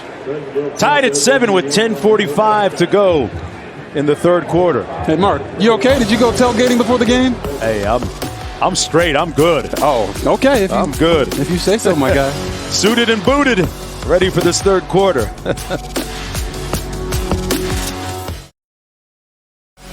Hey, fans, make sure you head to ESPN CFB on social now to vote for your favorite college town and in the Football Town Showdown presented by Shell. What's your favorite town? College football town? I mean, come on. We get it cracking in Waco, Texas. Baylor University, baby. You know how we do it. Carried by Will Shipley, who today has only run 5 times for 11 yards. I'm going to vote. I got 2 first place. Okay. Iowa City, South Dubuque Street, Kinnick Stadium, fantastic. And then, the old Orange Bowl in Miami is my favorite spot as well. Okay. I'm going to go 1A and 1A. 2nd and 10. They get it out quickly. Pass complete to Justin Ross. And Justin Ross picks up about 4. No fumble. 3rd down coming up. Wow. Look at that. On a touchdown drive, Clemson went for 80 yards just going down the field. And their other 7 drives in the first half, they had 7 yards. 7! Oh, man. Clemson looking for a game breaker. A home run hitter. Is it Justin Ross? They got to get it to Justin Ross here. 3rd and 6. Uyunglele incomplete. Intended for Ngata, who was looking for the pass interference and won't get it against Pitts. 3 and out. You know how I was hugging you earlier, Mark? I remember. Well, this is how you hug him. Oh, okay. That's the TV. Man. You just hold your ground. And many people will say that's pass interference. As a quarterback, I say that's pass interference. But it's not, because the DB is entitled to his territory, and Ngata didn't do a good job of getting him off his spot before running that glance route. Looked like he was holding him like a grudge. My goodness, hey, man. That's just me. 4th and 6. Spires with a high spiral, bounces at the 34, takes an auspicious bounce for the Tigers, and stops at the 23rd. Leary with another opportunity here on offense. Opportunity. And speaking of opportunity, we'll talk about some history that was made back in the day, right after this.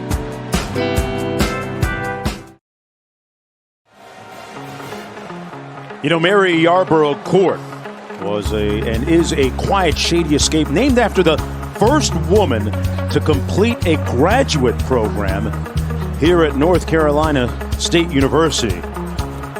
Historic place, and from there we go to Harvey Gant, who was the first black student admitted to Clemson back in 1963. You might remember him, folks, as the 2-term mayor of the city of Charlotte. Watching our game here today, and Clemson graduate. Here's Zonovan Knight. And you think about, 1963 was a turbulent time. So you can only imagine what Mr. Gann had to go through and endure with segregation and the Jim Crow South at the time. Kudos to him for helping to pave the way for people that look like you and I, Robert. Oh, without a doubt. He is a barrier breaker, right? He's a guy that, as you said, led the way for us to be able to do the things that we do. And you can't understate just how much fortitude this man has had and what he's been through in his life. Brian Brzee, meanwhile, shaken up down on the field, a key cog up front for the Tigers. Back after this. The infirmities continue to mount for the Clemson Tigers on the defensive side of the football. This is Brian Brzee being helped off the field. Here's how he was injured a moment ago. You saw that left knee kind of collapse as he was engaging with the offensive lineman. Right now on the sidelines and nowhere to go for Knight. But what kind of impact is that going to have on Clemson defensively, Robert, as we get another flag? Brzee coming out of that tent. Personal foul, targeting number 10, defense. The play is under further review. Targeting going to go against Spector, but I come back to Brzee. We've already seen Skalski injured. It was a dead ball, personal foul. Of course, they came into the game without Tyler Davis with the bicep injury and subsequent surgery. Yeah, we talk about Jamie Skalski and him being the one that makes it go. But up front, Brian Brzee, without him in there, their defensive line will not be able to do the things that we've been seeing so often. But as you see here with Balin Spector with the targeting, he puts the head down a little bit and tries to run through the running back. I'm not sure if everything is there for a targeting penalty. It just depends on when the ref blew the whistle. But I don't really see him launch right here, and I think that's the nature of the flag, right? He's not launching. He is leaning with the crown of his helmet, but I think they're going to pick up this flag. Our guys on College Game Day did a great breakdown earlier today. There's a look at the targeting rule and the boxes that need to be checked. But earlier today on Game Day, there was a fantastic feature, and the statistical breakdown was interesting. 75% of the targeting calls are a result of the crown of the helmet. 45 calls overall in totality have been overturned. There is no targeting on the play. Okay, that adds another one to the total. 60, meanwhile, have been confirmed. Yeah, as I said, the nature of the rule is to try to protect players, right? We don't want them launching, leading with the crown of their helmet and doing all these things, but you watch Balin Spector, number 10, coming in here. He's not launching at the guy. He's just trying to hit him and push him further back, and it just so happens that his helmet makes contact with his helmet. An accidental play. So we're going to be looking at a 3rd down and 8 from the North Carolina State 25-yard line. We've seen on these 3rd and shorts NC State running the ball, but on 3rd and 8, they're going to have to drop back and throw. There is no targeting, but there is a personal foul for the late hit on the quarterback. 15 yards, first down. That part, wow. Okay, so it had 2 different components to it. Late hit on the quarterback is going to move the football. Yeah, I think the ref means a late hit on the running back. It has to be, right? Because he handed it off to the back here. Yeah, he said quarterback. He definitely said quarterback, but, you know, we all make mistakes, right? Yeah. 1st and 10 from the 40.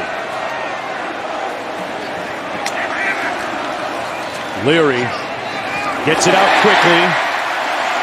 Complete to Lassane. And he picks up 10, just enough for the first down. Approaching 8.5 minutes to go in a kind of a disjointed 3rd quarter so far. Yeah, we've seen a lot of penalties, right? A lot of injuries slowing the game down, but Devin Leary is processing at a high level right now, getting the ball to the guys that are open and moving his team down the field. 1st and 10 from midfield. Little receiver screen complete. Nowhere to go that time by Thomas. Hit by Makuba, who's been really impressive. this year. I was going to say, they definitely baited Leary into making that throw right there. Hopefully we can show you that right after this. Hey, Monday Night Football, Peyton and Eli, ESPN 2, 8 Eastern. They'll be breaking down Eagles-Cowboys from their couches. Special attention paid to quarterbacks, of course, Jalen Hurts and Dak Prescott. Monday Night Football coverage also available on ESPN and the ESPN app. Really enjoying listening to and watching the Manning brothers do their thing from their couch. Pass complete. Emezi with a first down. Another catch for him. He's been a favorite target. So you see here, they're going to blitz someone off the slot, and the safety knows that as soon as that blitz comes, that Leary is taught to make that throw to the screen. So what does he do? He attacks it inside out with velocity and ferociousness and makes that tackle. Good job by Clemson of baiting him into that and making the stop. 11 catches, 102 yards for Emeka Emezi. Knight got hit almost immediately and might have gained a yard on the play. Miles Murphy making the tackle.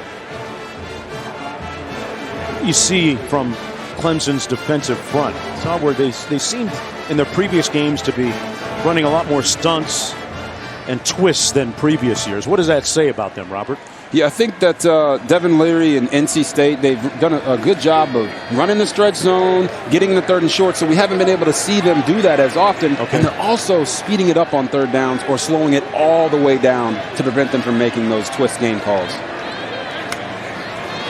2nd and 9, blitz coming. Picked up by the running backs, and Leary out of the pocket beyond the line of scrimmage and a flag down. That's going to be the 18th penalty of the game. And that's Brazee, introspective and emotional right now on that Clemson Tiger bench. Holding defense on an eligible receiver, pass across the line of scrimmage. It's a 10-yard penalty. There's an automatic first. He's used to dealing with adversity. You see the strong written on the tape on his arms. That is to pay tribute to his younger sister, Ella, who has been battling cancer. It says Ella Strong on his tape there. And he takes his sister to the field every time he puts on his hat and his shoulder pads. Playing for her this year. He's been inspired by her and her fight. Knight picks up 2 yards. Ella Breezy has been in a fight. Cancer, and family has been by her side the entire way, and mom and dad, loving and doting parents, and big bro Brian thinking about his sister nonstop. Something bigger than him. Yeah. And when you play for someone beyond yourself, when the purpose is beyond you, it really carries.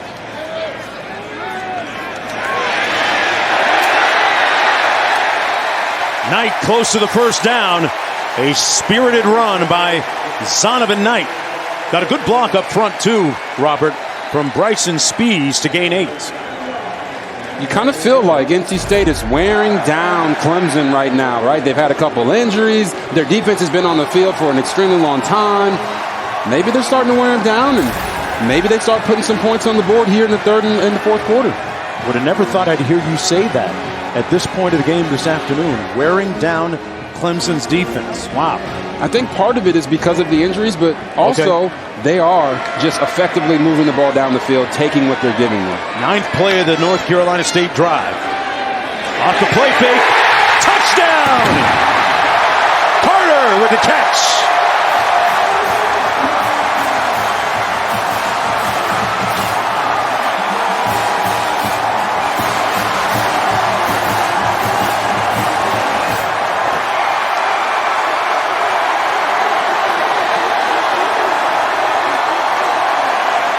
Devin Carter with his first touchdown catch this season and the third of his career. And Brent Venables is incensed on that sideline for the Tigers. You just listen to the crowd, right? Listen to him. Dave Duran said he doesn't care how many are here. He wants them to participate and make this atmosphere an electric one. And right here, you see this touchdown pass, and what you're not going to see is the safety coming down on the play action pass, which opens up the window right behind him for Desmond Carter. For Devin Carter. Wow, look at that. Nice, easy throw. We talk about the routine plays. Right. That was one right there. The scheme won, and NC State made the play. Leary delivered. Carter did what he was supposed to do. And North Carolina State leading by a touchdown. Oh, man. Brent Talk Venables. about a guy who is irate right now. He is hot. Angry. Hot, angry. Without a doubt.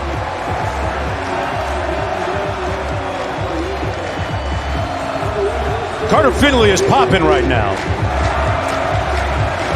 This is what we've all missed about college football.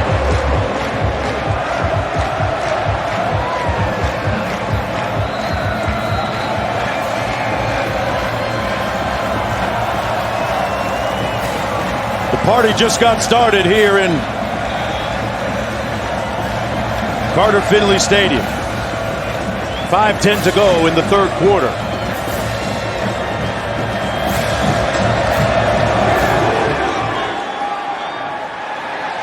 Shipley watches it go over his head out of the back of the end zone. A raucous crowd here today. Taco Bell, folks, welcomes you to the Live Moss Student Section of the Year contest.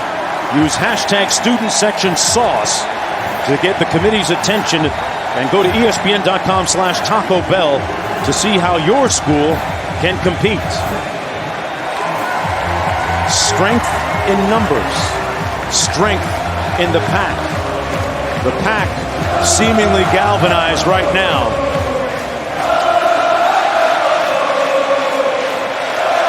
Oh, wow. This is electric, isn't it? Let's see if DJ has a response here. Hands it off to Will Shipley. And that's going to be the 19th flag. I told you to take the over, Robert Griffin. You did tell me to take the over. You did. This is true. Holding. Offense number 65. 10-yard penalty. So first down. I told you minutes into this football game when we had about 5 or 6, I said, you know what, let's set it about 20. We're at 19 now with 5:06 to go. It has been a disjointed effort by Clemson today. Wow, 14 points last week versus Georgia Tech, the fewest versus an unranked opponent since 2011. And here they are.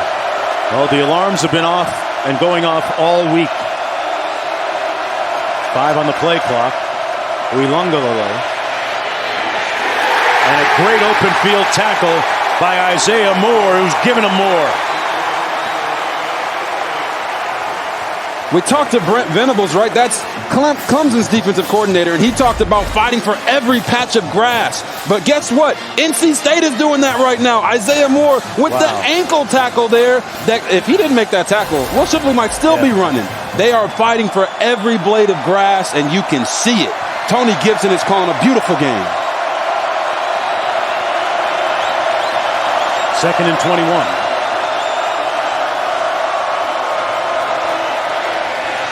Run it on the draw, nowhere to go. That's going to be a loss of 1. Jalen Scott making the tackle on Shipley. 3rd and really long coming up for Clemson. All the talk was about the Tigers defense coming to this game, not allowing an offensive touchdown. The only school in the country to do so as this Saturday began. But you know what, folks? This Wolfpack defense, Robert, they got ears too. They can read too. They've been hearing all the talk, and they're showing out as well. NC State always makes you earn everything you get down the field. So here, they're showing the world what they've got.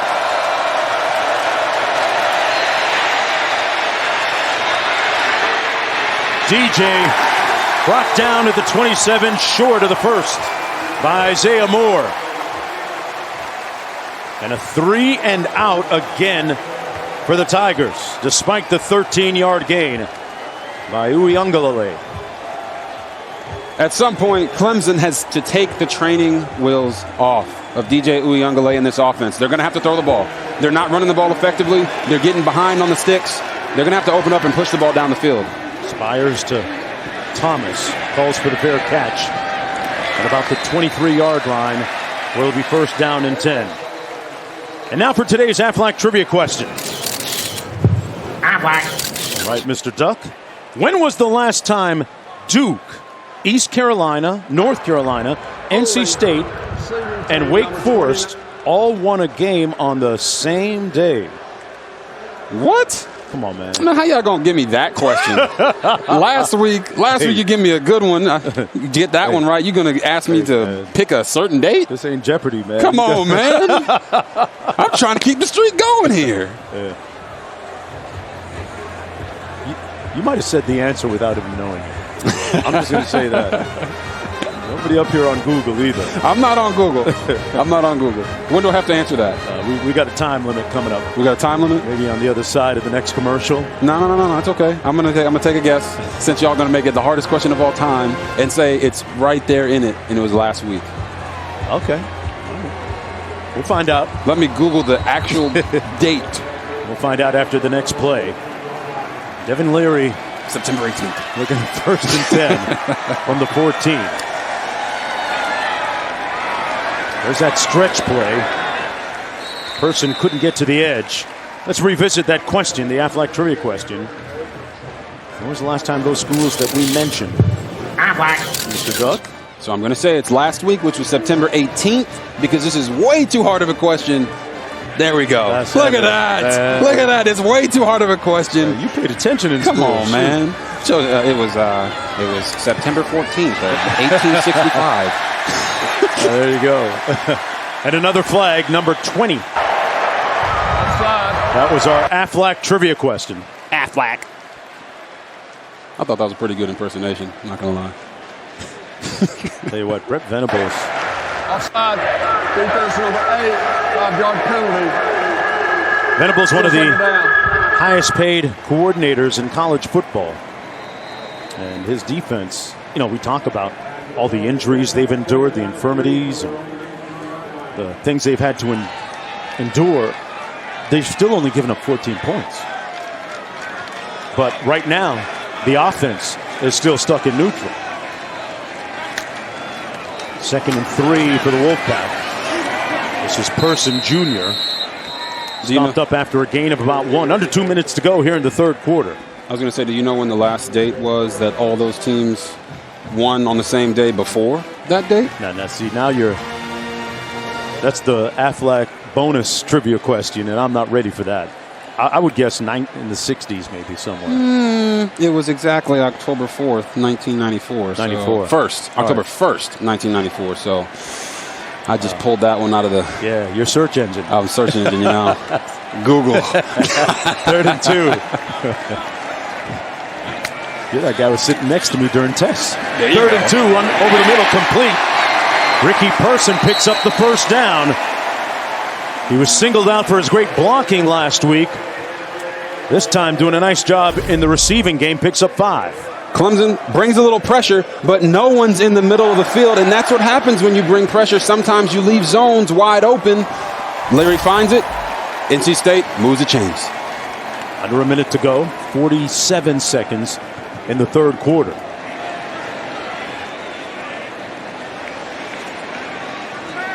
Both teams with a full complement of timeouts remaining. They're going to keep it on the ground. Person kept those legs moving, picked up about 4 on the play. And you might have had something there earlier, partner, when you said this Clemson defense might be wearing down a little bit. It's not that they look tired, right? But they're starting to get beat down a little bit up front, and you just see them chipping away. 4 yards, 3 yards, 4 yards.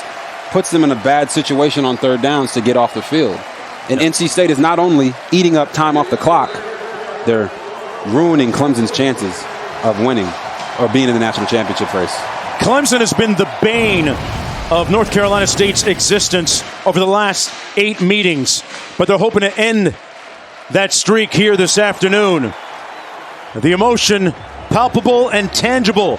Back for the final 15 minutes right after this.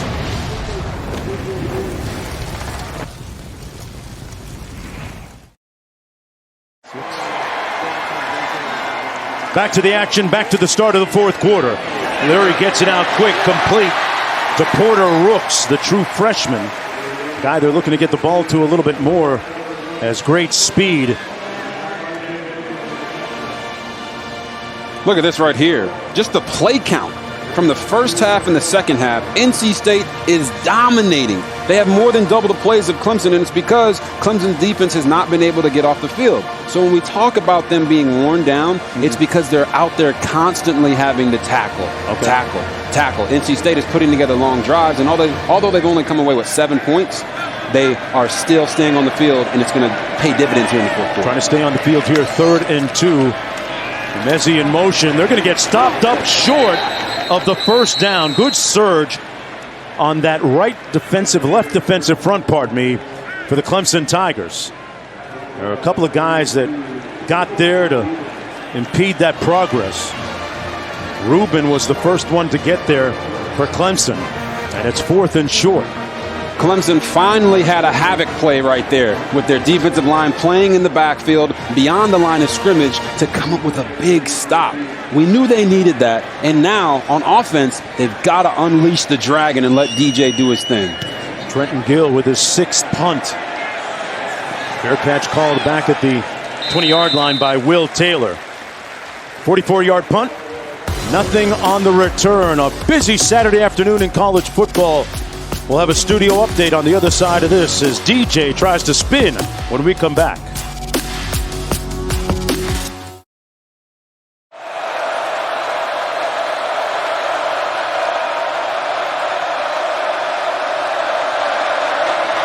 All right, Matt, back here, 1st and 10 for Uiagalelei, and incomplete behind his intended receiver, Davis Allen.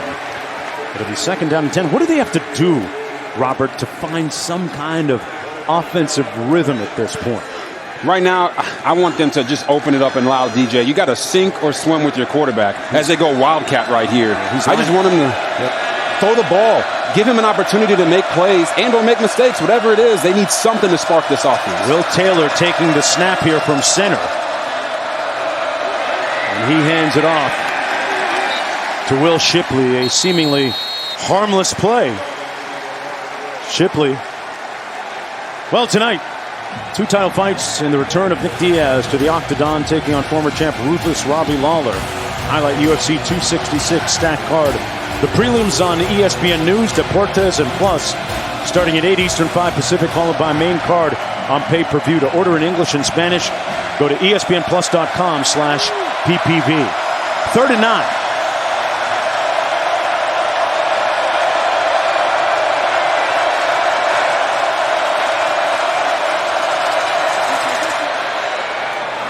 DJ in a tight window with the first down to Justin Ross, his feel-good receiver.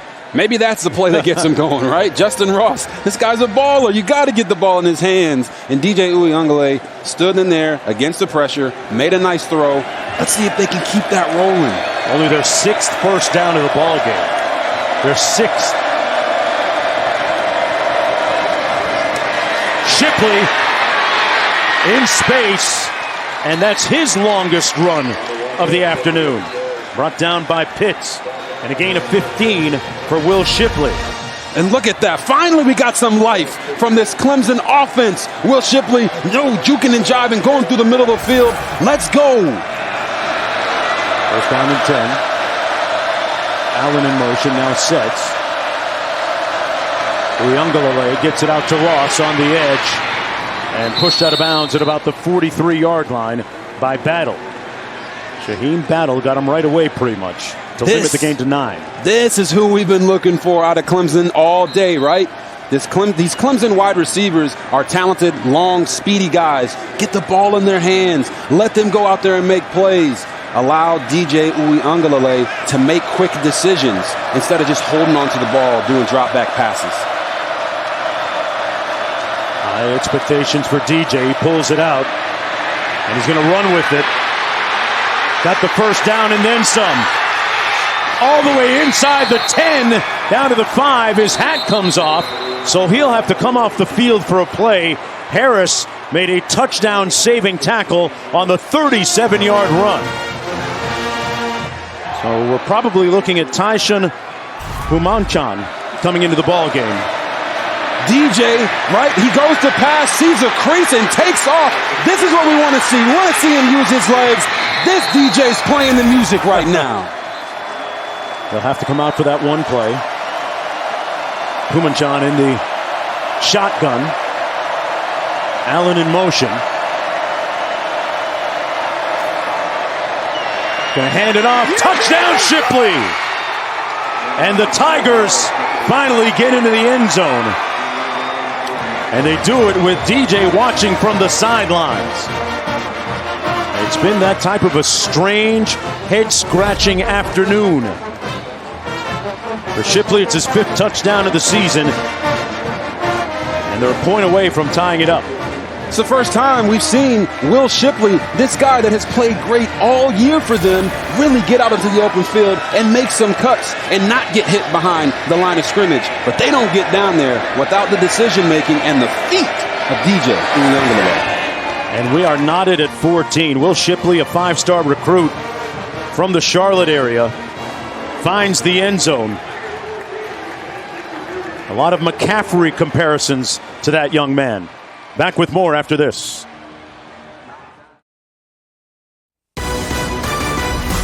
ESPN College Football is delivered by the Shakaroni from Papa John's. Pizza with a purpose. Order today. Well, this is Pack United Week on campus at North Carolina State University. There's a look at the group. The group was formed in wake of the murder of George Floyd last year, and head coach Dave Doran said that in meetings with his players, he could feel and see the pain of his black players who wanted to make a change. And he told them, he said, I need you guys to help me to help you change things in and around our area, make tangible change. And the school has encouraged them and helped them along the way. And they are an official entity on campus doing so many great things positively throughout this area in and around campus. And Coach was very emotional when he was talking with us about it yesterday. It means a lot to him to watch that change and to help that change happen. Everyone at home has to understand that it takes leaders like Dave Doran who are willing to listen. When you don't know about something, right? You don't know what you don't know. Right. And you can't truly understand something unless you take the time to learn what other people are going through. He did that, and it's paid dividends for his team and the university.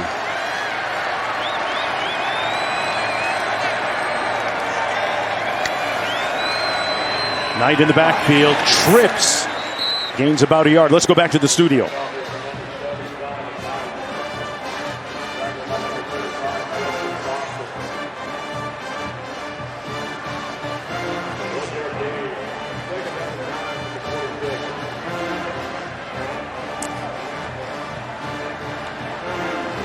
Let's go back to Quint for a little bit more on Pack United. Coach Doran telling us about how this group had to grow through the pain, that dialogue, one pack, one goal. Leary fires complete. And Mark, he's got a right-hand man that you know well. Ruffin McNeil, the former head coach at East Carolina, is on the staff here. He's the head coach's assistant, basically his go-to guy for all things. And Coach McNeil was really instrumental in getting Pack United to get these players to talk things over with the coaching staff. Really galvanized this team. Dave Doran's done a great job now in his 9th season at NC State.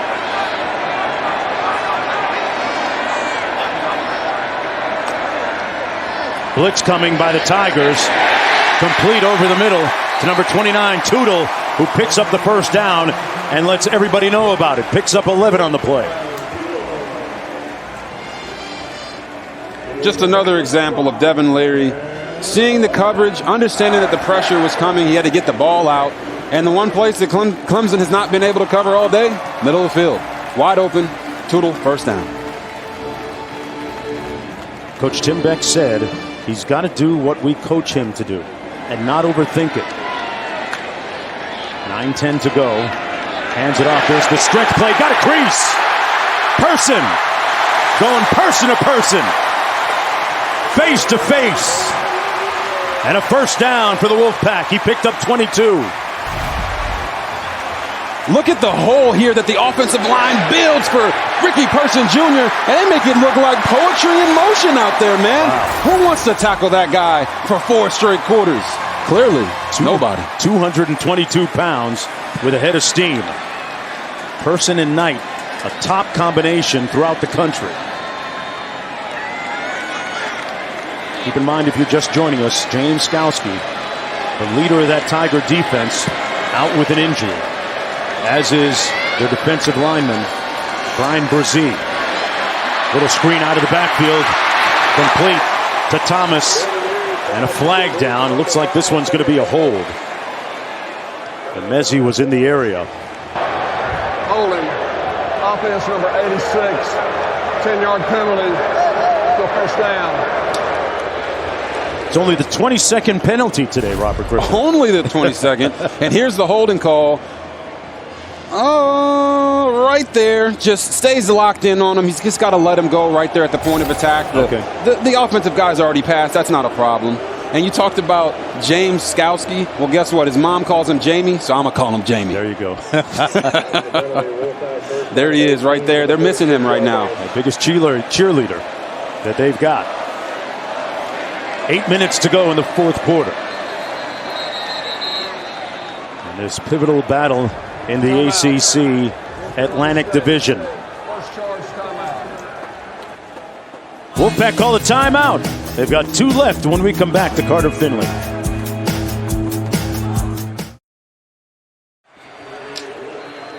$7:58 to go in the fourth quarter. Knotted at 14. The Wolfpack with the football at the Clemson 46-yard line. 1st and 18 to go. Little trips right.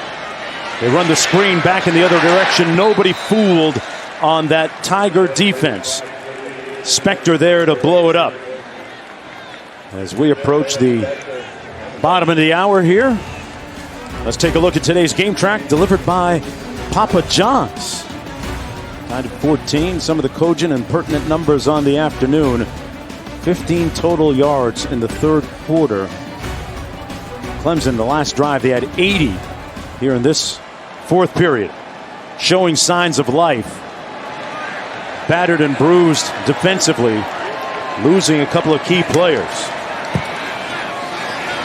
Leary eludes one tackler and gains a yard on the play. Let's go back to the studio. Leary on the keeper. Tackled by number 98, Miles Murphy. 8 of 1. Third down and 17 from the Tigers' 45.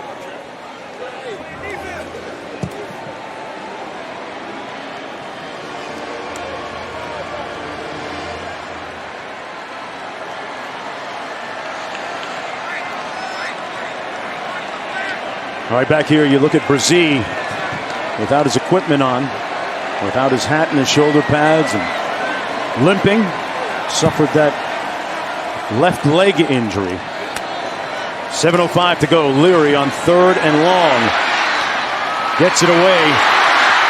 Person with a couple of nice moves in field goal range on 4th down coming up. Interesting call. Let's go back to the 2 injuries. Here's Skalski getting hurt first. And then he went to the sidelines. Brzee right here. Look at that left leg. That left knee kind of buckled. And he was done for the afternoon. Talented player. Just a sophomore. Yeah, and you just hate to see that for Brzee, right? He's got his sister, Ella Brzee, fighting against medulloblastoma, which is an aggressive form of brain cancer. So you see the Ella Strong on his arms, and he's playing for her. I just hope he's okay. Dunn from 51 for the lead and pushes it off to the left. Dunn with an opportunity to get it done and doesn't. Clemson with a tenuous escape. They'll have the football with 6:14 to go when we come back. Next Saturday on ACC Network, number 9 Clemson hosting Boston College in Death Valley, 7:30 Eastern, Don't have ACC Network? Go to ACCN.com for instant access. Uiagalelei looking at 1st and 10 from his own 34. Shipley in the backfield. 3 receivers out on this formation. Little bubble screen to Ross and nowhere to go. He'll be fortunate to get back to the line of scrimmage. Derek Pitts Jr., number 24 right there, making the tackle. Had some assistance from Drake Thomas. Yeah, I was going to say, Drake Thomas is the one who really makes that play there. He slow plays it on the run fake and then accelerates to the sideline to not give Justin Ross space. That's what he needs to make plays. So Drake Thomas does a phenomenal job of closing it in.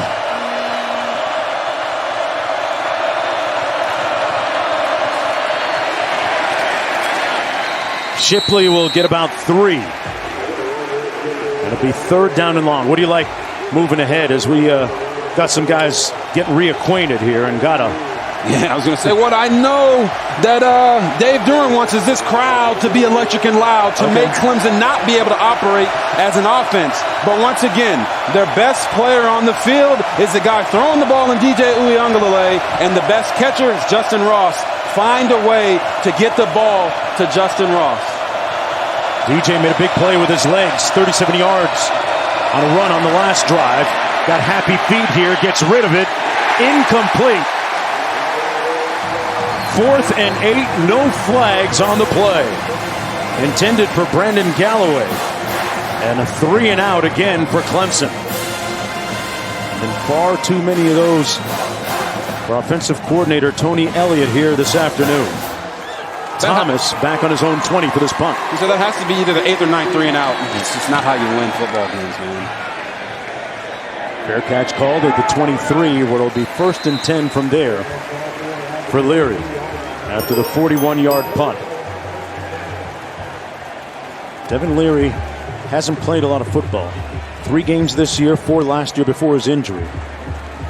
But so far, you know, I hate to use the term game manager, but it kind of feels like he's doing that and doing just enough to have them in a position here, Robert, in the 4th quarter with time winding down, in a position to win this football game. This isn't what you normally see from a college football game, right? It's 14-14. This is like NFL scoring. You would expect these guys to put up 40 points a game, but Leary is just taking what the defense gives him. Knight takes the handoff, cuts it back and picks up about a yard on the play. Spector making the tackle. Had some help from Andrew Makuba. As they say, all you have to do is make more plays than the other team. And I think that's the mindset that Devin Leary is going into this game with. And as we go down and the clock is running down, there's 4 minutes and 30 seconds left, he's saying to himself, I'm going to be the one to make the play. We got to see if NC State can go win this game. 2nd down and 8. Throws it on the out, complete. Let's see where they spot this. And they're going to give Emezi a favorable spot for the 1st down. Emeka Emezi with a clutch catch. Approaching 4 minutes to go in the ball game. An 8-yard gain. They're going to run it with Knight. And Knight keeps that pile moving to gain about 4 on the play. Coach Doran told us when we met with them that they've come into the last couple of games here at NC State against Clemson in a position to win. They hadn't gotten it done. Right now, they're sitting pretty good. He talked to us as we were actually coming off the field in pregame, and he said, we have to take that next step forward. And we're seeing that a little bit from NC State right now, where they're trying to seize this moment, and it's just going to come down to execution. Who is going to make the critical plays? 3:47 to go. Leary hands it off to Knight, bouncing it, and picks up a 1st down. Knight holding on to that football. Remember, he had that critical fumble last week early against Furman. Picks up 7 here, Robert. Right here, you see the quick feed. He goes, gets vertical, and right here, he's having nightmares, right? He sees the ball on the ground. He remembers those fumbles from those 2 other games, and he doesn't want to be the reason that they're not able to win this game. Good job of staying calm, pulling the ball back into him. And let's see if NC State, the Wolfpack, tries to get Emeka Emezi the ball again. He's already got career highs in receptions and yards. Knight's going to run it into the boundary and stopped up for a gain of about 1 on the play. Good tackle by Andrew Booth, and Knight getting up slowly. Tell you what, Clemson hasn't put a lot of points on the board today. That defense playing hard, though. Yeah, that Clemson defense has been on the field for a really long time. And it's partly because they're not giving up the big plays, but they've got to come up with some big stops here on 2nd and long.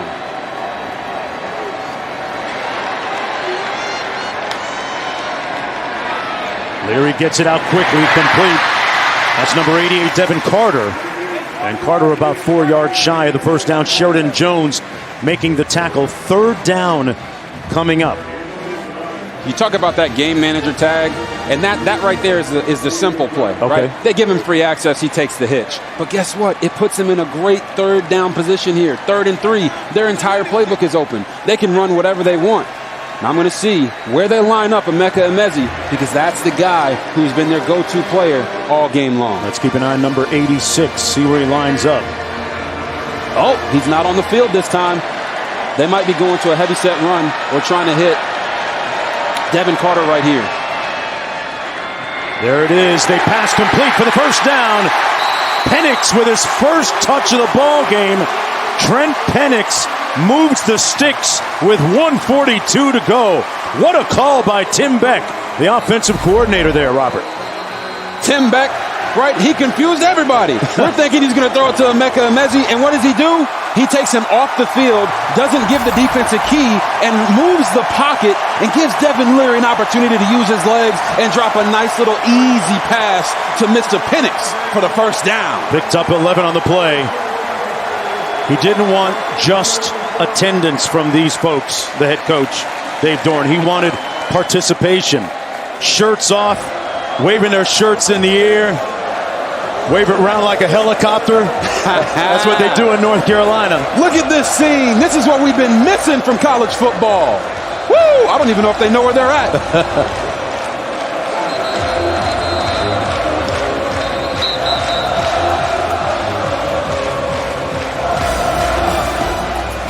Saturday Night Football presented by Capital One. Big 12 statement game in Norman. Maybe they'll have an atmosphere like this. West Virginia taking on Oklahoma. Spencer Rattler and number 4, the Sooners, looking for the win there. 7:30 Eastern, 4:30 Pacific on ABC. The ESPN app, one tap. Right now, in field goal range for Christopher Dunn, who missed a field goal moments ago. They're going to keep it on the ground with Ricky Person. And you saw after that miss by Christopher Dunn, Dave Doran went over to his place kicker, stared him in the eyeballs, and said something very passionately to him.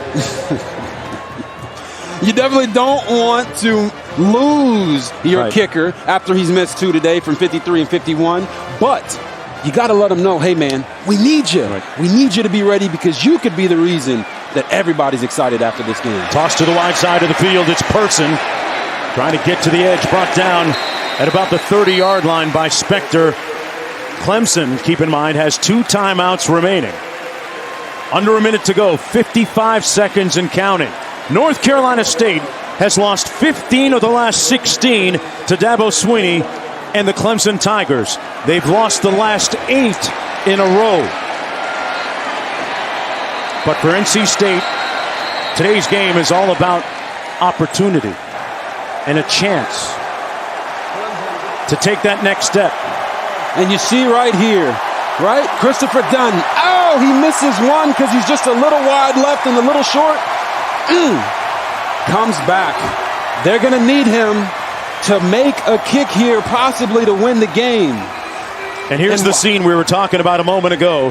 Head coach Dave Doran grabbed him, said, hey,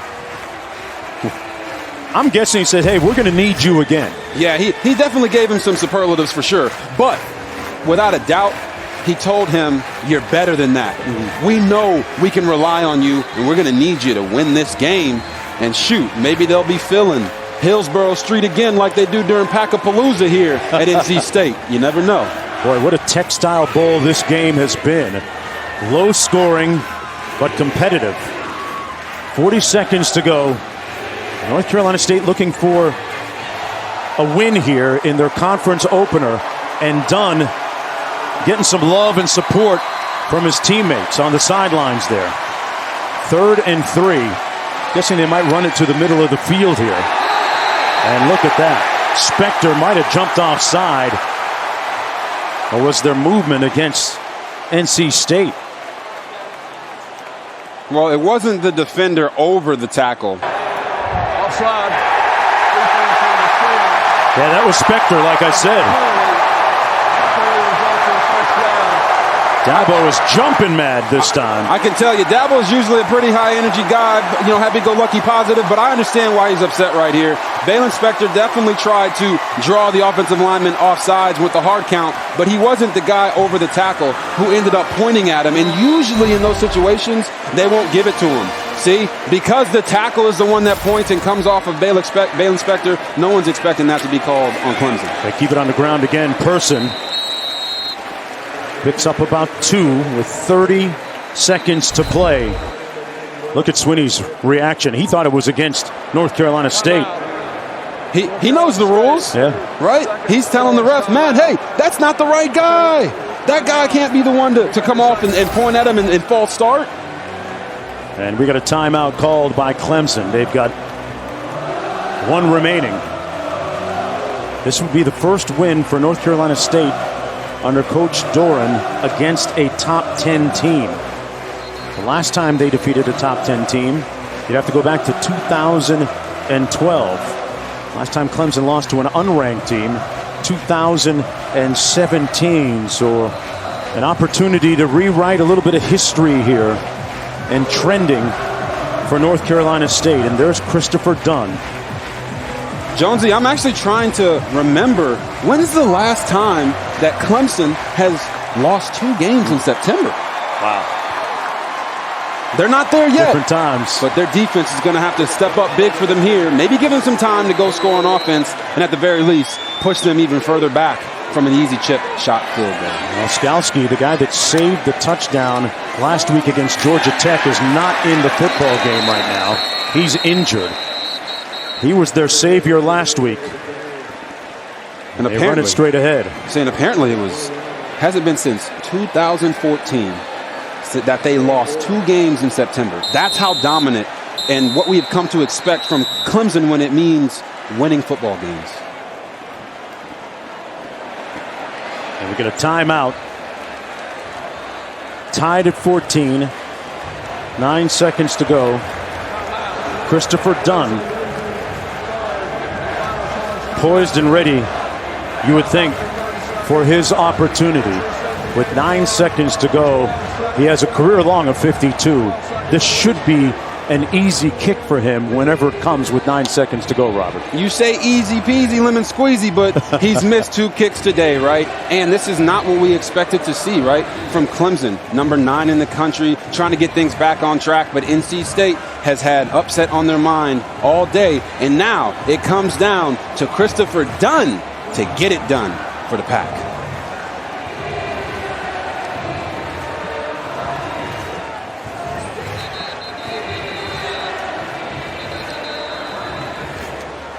Let's go down to Quinn. I thought both Dunn's kicks, even though they were from distance, little low trajectory, low loft, it'll be interesting when he lines up from inside 40 if he can get more loft. Keep in mind, Clemson playing without Brian Bresee, the big, tall monster in the middle. Right. They're going to put it in the middle of the field. Kneel. And with 8-7, the clock running, they'll stop it and give Christopher Dunn a chance for the victory for North Carolina State. After 8 consecutive losses, 15 losses in the last 16 games against Clemson, it is time, many say and feel here at Carter-Finley, for some straightening. Trying to get that win and fix it all with 1 kick. Exactly. 2 seconds to go. Exactly. If Chris Dunn can come out here and get it done, no one will remember those 2 misses from 50-plus that he had earlier today. He has a chance to make himself a legend. This will be about a 38-yard field goal. This is the scene after his last miss from over 50. Coach hit him up and said, hey, you know what? you're better than that. We're going to need you again. And that time has arrived. This is his moment. He's 0 for 2 on the day. This one coming from 39 yards out.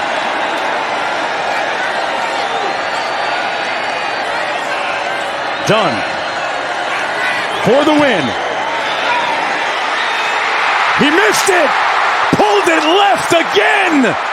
And Clemson survives. And we will go to overtime. An extremely painful miss for Christopher Dunn and the Wolfpack.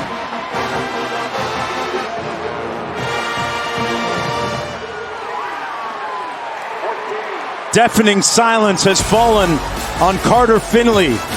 Dismayed, disoriented, and disgusted when we come back. Boy, Christopher Dunn going through it right now. He'll be walking some floors tonight and thinking about the kick that could have been, or the 3 kicks that could have been. That was the first. The second, both of those were from over 50. This from 39, very makeable. And it had the same track as the previous 2 before it, pulling to the left. Look, he's sitting there telling his guy, man, they should have put me on the right hash. If I'm going to keep pulling them left, put me on the right hash. But, wow. You know, we got the overtime rules. And there's been a change this year, so each team is going to get a possession from the 25-yard line. But after they get that first touchdown or the first points that are scored, they have to go for a 2-point conversion. Right. So they're trying to speed up. You like the change? Overtime. I do like the change, okay. Right? Honestly, I'd like to see some of these changes applied to the NFL. I hope they're listening. It would make the overtime of the NFL games a lot more interesting. Maybe you want to put that in the suggestion box there. Hey, Robert Roger Griffin. Goodell, we are talking to you. Well, Uiagalelei will get another opportunity after looking helpless on the sidelines during that last North Carolina State drive. And, wow, you wonder, Robert, about the psyche of this Wolfpack team right now, right? After missing a very makeable field goal, after a history where things just haven't worked out against Clemson. Are they going through one of those here we go again moments? I mean, that's what you have to wonder. That's what it feels like. It feels like they're saying to themselves, oh, deja vu, right? The fans are thinking. Okay, guys. Oh, here we go. Great game, guys.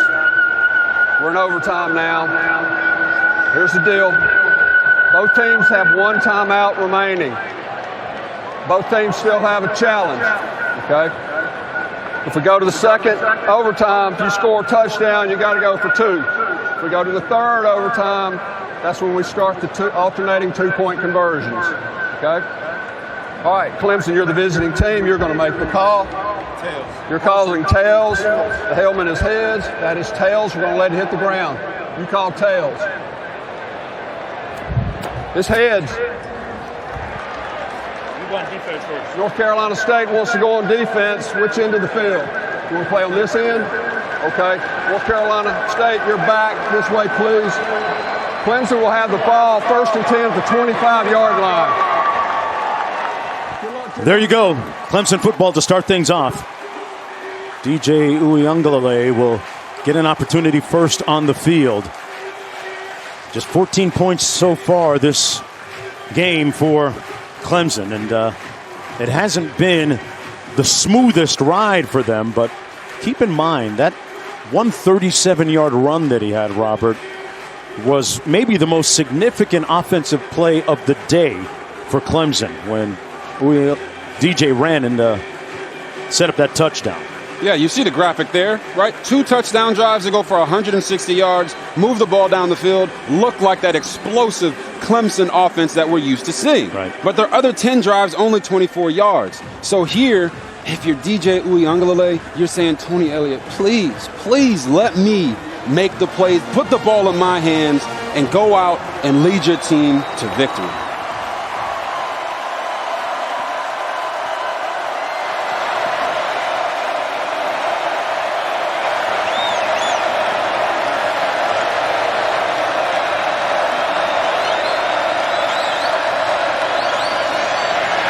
Uyunglele is going to keep it himself and pick up 2. 2nd down and 8. He's a big dude. I mean, you talk about 6'4", 250 pounds. Robert, we saw him down in the field. He's a punishing type of runner. Yes. You look at those legs. I mean, look at those thunder thighs. Oh, my gosh. You got a lot of leg days, huh? Honestly, I would prefer that if they're going to run him, spread it out. Go empty. Give him more space to run because he's not a super fast guy, but he can run with some power. He's going to take off again after they empty out the backfield, and he picks up the 1st down plus about 3 yards. So that time, Robert, like you said, they spread it out a little bit more. They empty out Shipley, and it's a nice gain for DJ. He picks up 11. He's not a guy that's going to run past people. But if you can give him space and have him only have to worry about one defender, as you see there, he makes him miss, he can get effective yardage down the field. And got a split to the bottom of your screen. They're going to keep it on the ground with Shipley. Remember, he won a high school championship in this stadium about a year ago this time. Tanner Engel making the tackle for North Carolina State, picks up 2. It'll be 2nd down from the 10. Once again, I'd look for them to either run DJ Uyunglele up the middle or to try to get the ball to Justin Ross, number 8, who's their best receiver. Ross, the inside receiver on that trips right. DJ going to keep it and brought down for a gain of about 1. He wants a face mask on Savion Jackson, but no flag on the play. 3rd down coming up. You see him here trying to get up. Oh, that's definitely a face mask, right? Oh, and he pulled and held on to it too. DJ's going to feel that one in his neck tomorrow. I can understand why he wanted the penalty there. Right. But hey, the ref didn't see it. We got an injured player down in the field. That's Will Shipley. Wow, what a terrible afternoon for Clemson in terms of injuries. Brazee and Skalski, and they were already missing Davis after surgery on his bicep, and Will Shipley now being tended to by the athletic training staff. And you see him right here. DJ kind of goes, oh no. The defensive tackle whiplashes and then lands on Will Shipley's leg like that. Please, God, make it stop. We don't want to see these guys getting hurt. You see the athletic trainer there doing the stability test on that left knee. I can tell you right now, for a player, that's the worst position you want to be in. I've been in those situations when they're checking out your knee from injuries, and sometimes you just know when something's really, really bad. Right. And I'm hoping that Will Shipley, as he comes home here to play at NC State, can have a great positive diagnosis after this injury. Yeah, I'm not speculating, folks, but I've been around long enough in the gyms across this country to know what the stability test is when athletic trainers are checking out for knee damage. Let's take one more look. And you see it right there. His left leg's in the ground, and the defensive lineman just gets stuck and hyperextends his knee there, and you got all types of ligaments there that could possibly be injured. And as you see Will Shipley just limping off the field, it's just a very, very drastic moment. He's been their best player so far offensively this season. At least he has been in the last couple of games, earning his first official start here this afternoon. And he's a guy that, as I mentioned earlier, back in high school, drew comparisons to McCaffrey, Christian McCaffrey of the Charlotte Panthers, so much so that McCaffrey actually hit him up last year after his high school championship and said, hey man, good job, keep working hard. And Dabo even called him the best leader on their team, and that's saying a lot for a freshman. But here we go, we got 3rd and 7. Kobe pacing for him. That's the guy. Watch Justin Ross.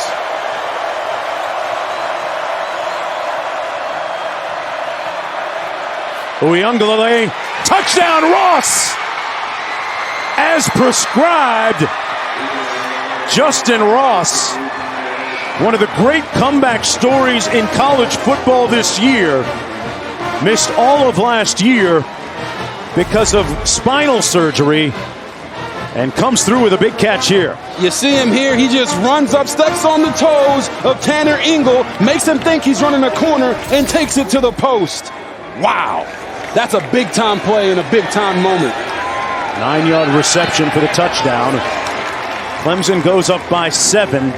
North Carolina State has an opportunity here in overtime.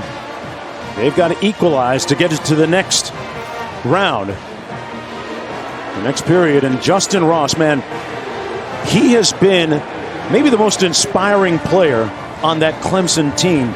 They watched him all of last year attend every practice, even though he couldn't play. And even though there was a question as to whether he would ever play again after that neck injury. 12 targets, 8 catches, 77 yards, and a look of consternation etched across that lady's countenance. I was going to say, there couldn't be two more drastic differences in those looks. Yeah. Because Justin Ross's look on his face is, I told you, I knew I was going to make the play. It's Devin Leary's turn now. Arm in motion. They give it to Knight. Broke a couple of tackles. Nice run up the middle. Picks up about 7, almost 8 yards on the carry. Boy, Zonovan Knight has been a battering ram, a behemoth, Leviathan for him so far offensively. Dang, man, how many more adjectives you got? That was incredible right there. He's been a workhorse. He has, and he's a hard tackle, right? They have him listed at 5'11", 210, but right about now he's looking 6 foot 230 to these guys.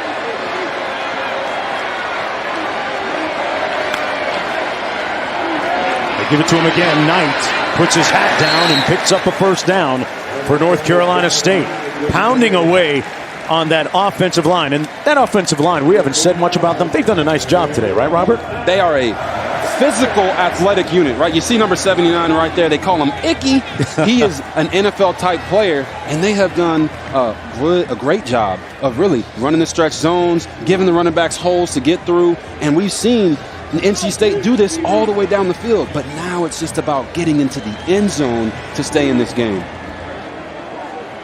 1st and 10 from the 15.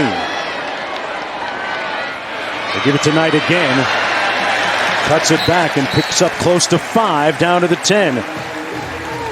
The defense, remember, without James Skalski, without Brian Brzee, Tyler Davis did not dress in wake of his bicep surgery.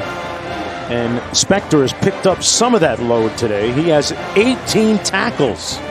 Wow. Sideline to sideline, Robert Griffin. Yes, he is. And NC State's run 91 plays today. 91. And those guys that you mentioned that are out, they're not just NFL-type players. These are guys that Clemson has relied on day in and day out.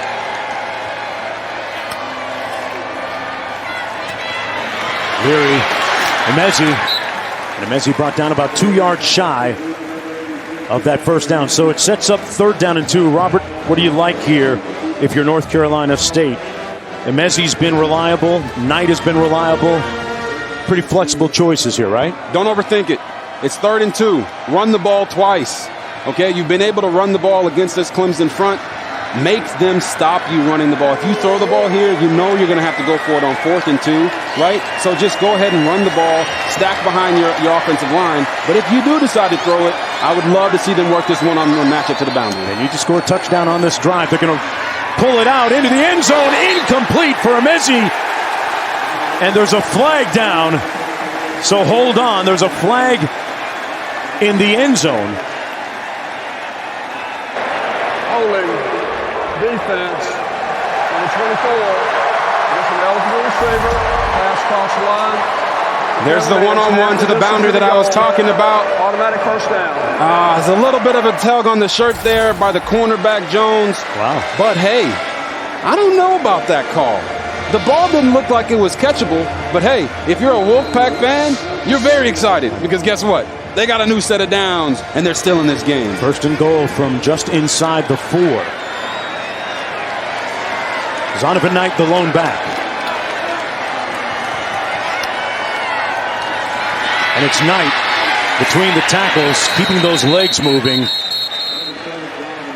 Might have gotten a little over a yard. Foster there to bring him down along with Bentley. Man, tough sledding between the tackles on that run. Look at just the mass of bodies. 2nd down and goal. Which way are you looking to go here, Robert? For me, I'm thinking they do what they did early in the game for their second touchdown, where they moved the pocket. They brought the heavy set in, made Clemson think that they were going to run the ball, and they moved Leary onto the right side and had some easy throws for the touchdown. If you're going to throw the ball, now is the time. Don't wait till 3rd and goal or 4th and goal. Do it now. Clemson has already scored in the overtime period. North Carolina State must do the same here. And we're going to get a timeout called by the Wolfpack. Timeout. Final charge timeout of the overtime period. And that's their only one in the overtime period. Clemson still hanging on to its timeout. There's a look at number 79. Talk about him, Icky. 6'4", 320. What an afternoon, now evening here in Raleigh, North Carolina. Emotions running high. A lot of excitement. Justin Ross after that last touchdown catch. And that's the opposite end of the gamut for North Carolina State Wolfpack fans. Dismay. He thought he was going to be eating some Howlin' Cow ice cream. How about that, huh? You know? Come on, done. Get it done. Be like that. Sometimes it be like that. But now, 2nd and goal. They got to get it in the end zone and stay in this game. 2 receivers out to the top of your screen. They motion one of them, Leary, into the end zone. A little bit of contact. And no flag on the play. Zonovan Knight ran into Makuba. Or say whatever you want. Describe it any way you want. There was contact. No flag. 3rd and goal for North Carolina State coming up. And the Wolfpack did exactly what we talked about. They moved the pocket right there on 2nd and goal. Gave Leary an opportunity. But here, they're talking about the contact here. Oh, man. I don't know. They might have got away with one right there. And Leary didn't help him with the throw. Right. If he maybe threw the ball a little closer to him, maybe they would have said it wasn't uncatchable, but there was definitely contact there. 3rd and goal, Leary rolling out, hits his man, touchdown, Thomas!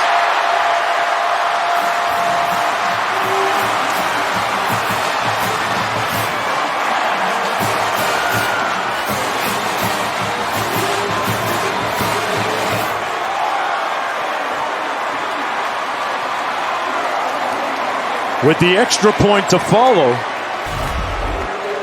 We've been talking about Thayer Thomas all day, so what do? They go back to the movement of the quarterback, have a nice little pick play there by the outside receiver for Thayer Thomas, and wow, nice play.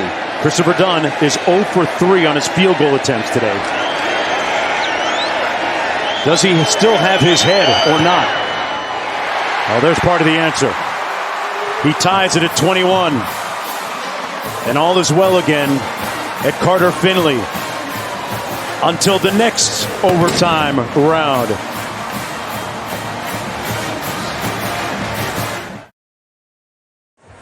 All right, back here.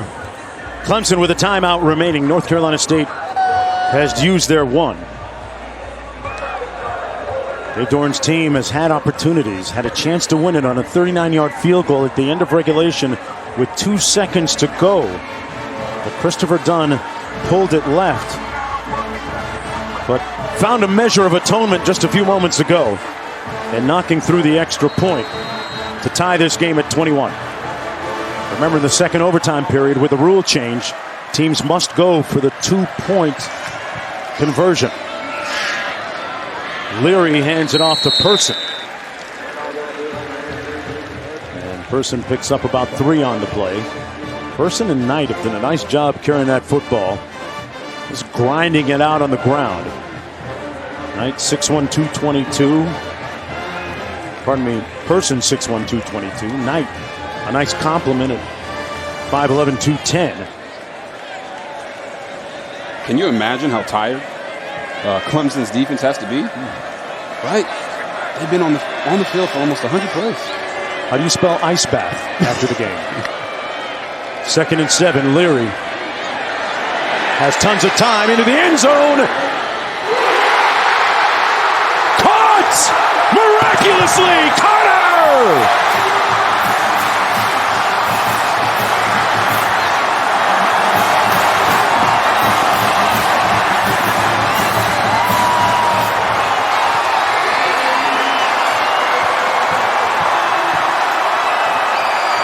play by the Wolfpack.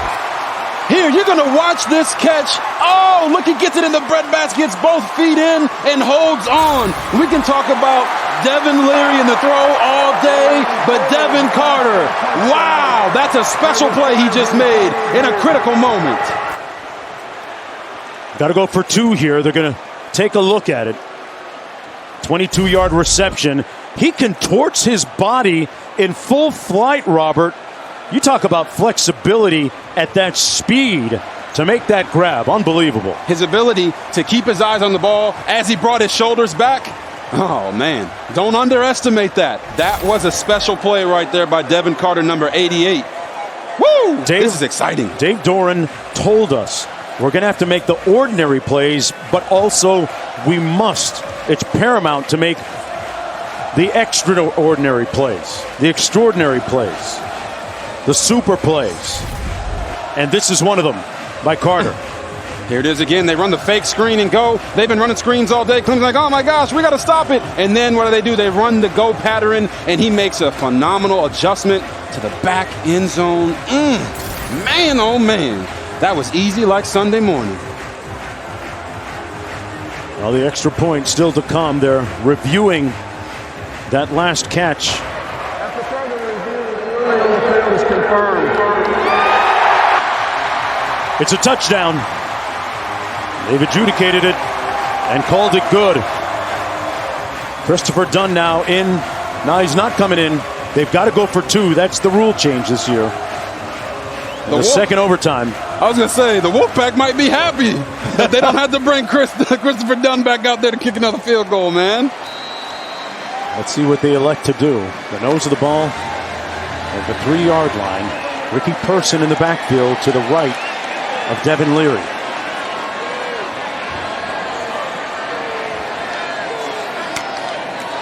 Thomas in motion. They look his way. Leary under duress. Gonna have to throw it into a tight window. No good, but they still lead by 6. 27-21. Clemson will get the football with one more opportunity to salvage this game. North Carolina State will have to hang its hat on defense coming up here. They're going to break that 8-game losing streak. But one more look at that spectacular, dynamic, athletic catch by Carter. Wow. Look, sometimes as a quarterback, we just throw a nice ball. And then sometimes our receivers make us right. I call it HBO. Help a brother out. Okay? Help a brother out. Hey. He threw it to the back shoulder. He made the play. That's how you do it, baby. Yeah, Carter has that station.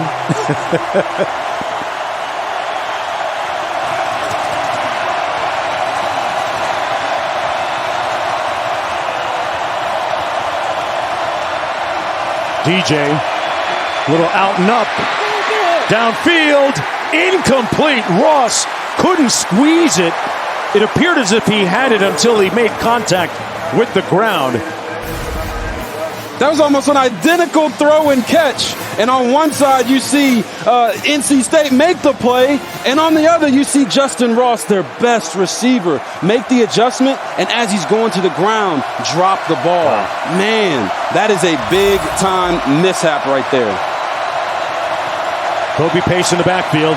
They're without Will Shipley, who was injured a little bit earlier, remember. This is Pace. Picks up 5. It'll be 3rd down and about 5 to go. Tanner Engel making the tackle. But, boy, how big is it right now, Robert, that they don't have Will Shipley in the backfield? It is. It's huge. Will Shipley is the guy that they've wanted to lean on. They've seen him play extremely well early on in the season, and now he's not out there anymore. You know, let's not make it seem like Mr. Pace here is some slop. This guy can play as well. But in this moment, you got to put the ball in DJ Uyungale's hand, either running it or throwing it. Let's see what they do.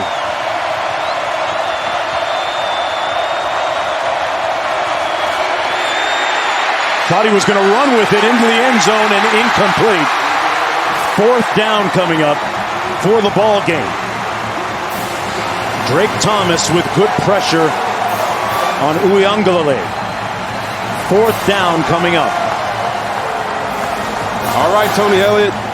Whatever your best play you got, The one that you said, all right, this scheme in this moment, it's 4th down and 5. This is what they're going to play. You got to call it now, man. It's now or never.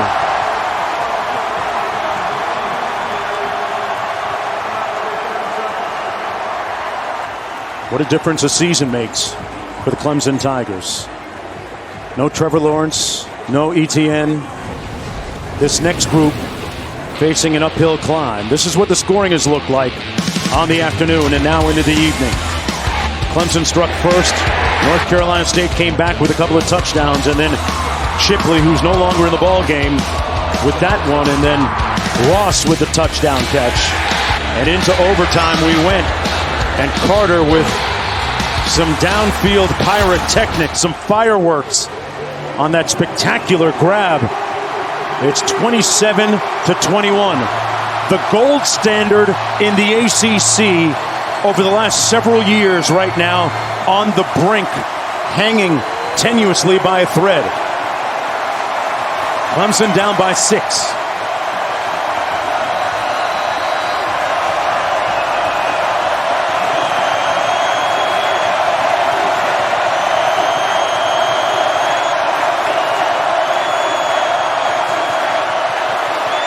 DJ into the end zone, incomplete for Ross, and the streak is over. They answer the opportunity. NC State rides on the strength of the pack.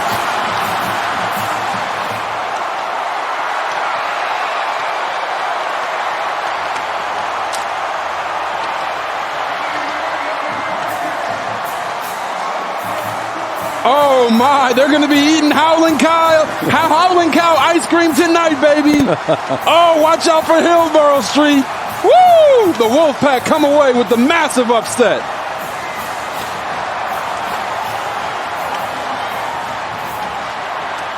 Dave Doran talked about it. Said this is a huge opportunity for us against a top 10 team. I've never beaten a top 10 team here at NC State. It's a conference game. We got to have it. He said, if you want a seat at the table, it starts with Clemson. Well, make room at the buffet table for NC State, because the Wolfpack are here. And some frayed feelings on the other side, understandably, for the Tigers. They came so close at the end, but Justin Ross couldn't come up with this one. Here it is. DJ throws the ball. Justin Ross just couldn't get his hands out to it. It was actually a great throw. Oh, man. They're going to be watching that one all week and realizing how close they were to winning this game. What does this mean for the Clemson Tigers with respect to the college football playoff? Well, you never say never, right? But with 2 losses in the month of September, it's not looking good for them. Who knows what they're going to be ranked after this loss to unranked NC State. But all they can focus on is going 1-0 next week and see if they can climb their way back into the title chase. For the reigning ACC champs, they will face more profound questions than answers as they prepare for next week's football game. Their 36-game win streak against unranked teams is done. It's history. North Carolina State wins against the top 10 team. And the one thing that we can't forget to mention is the fact that Clemson is no longer in control of their own destiny when it comes to ACC play after losing this game to NC State. Wow. What a moment. What an atmosphere. What a great time here at Carter-Finley. And the best catch of the day by Carter. For Quinn Kesnick and Robert Griffin III, I'm Mark Jones. Now to Joe Tessitore, Greg McElroy with Tennessee and Florida. Guys.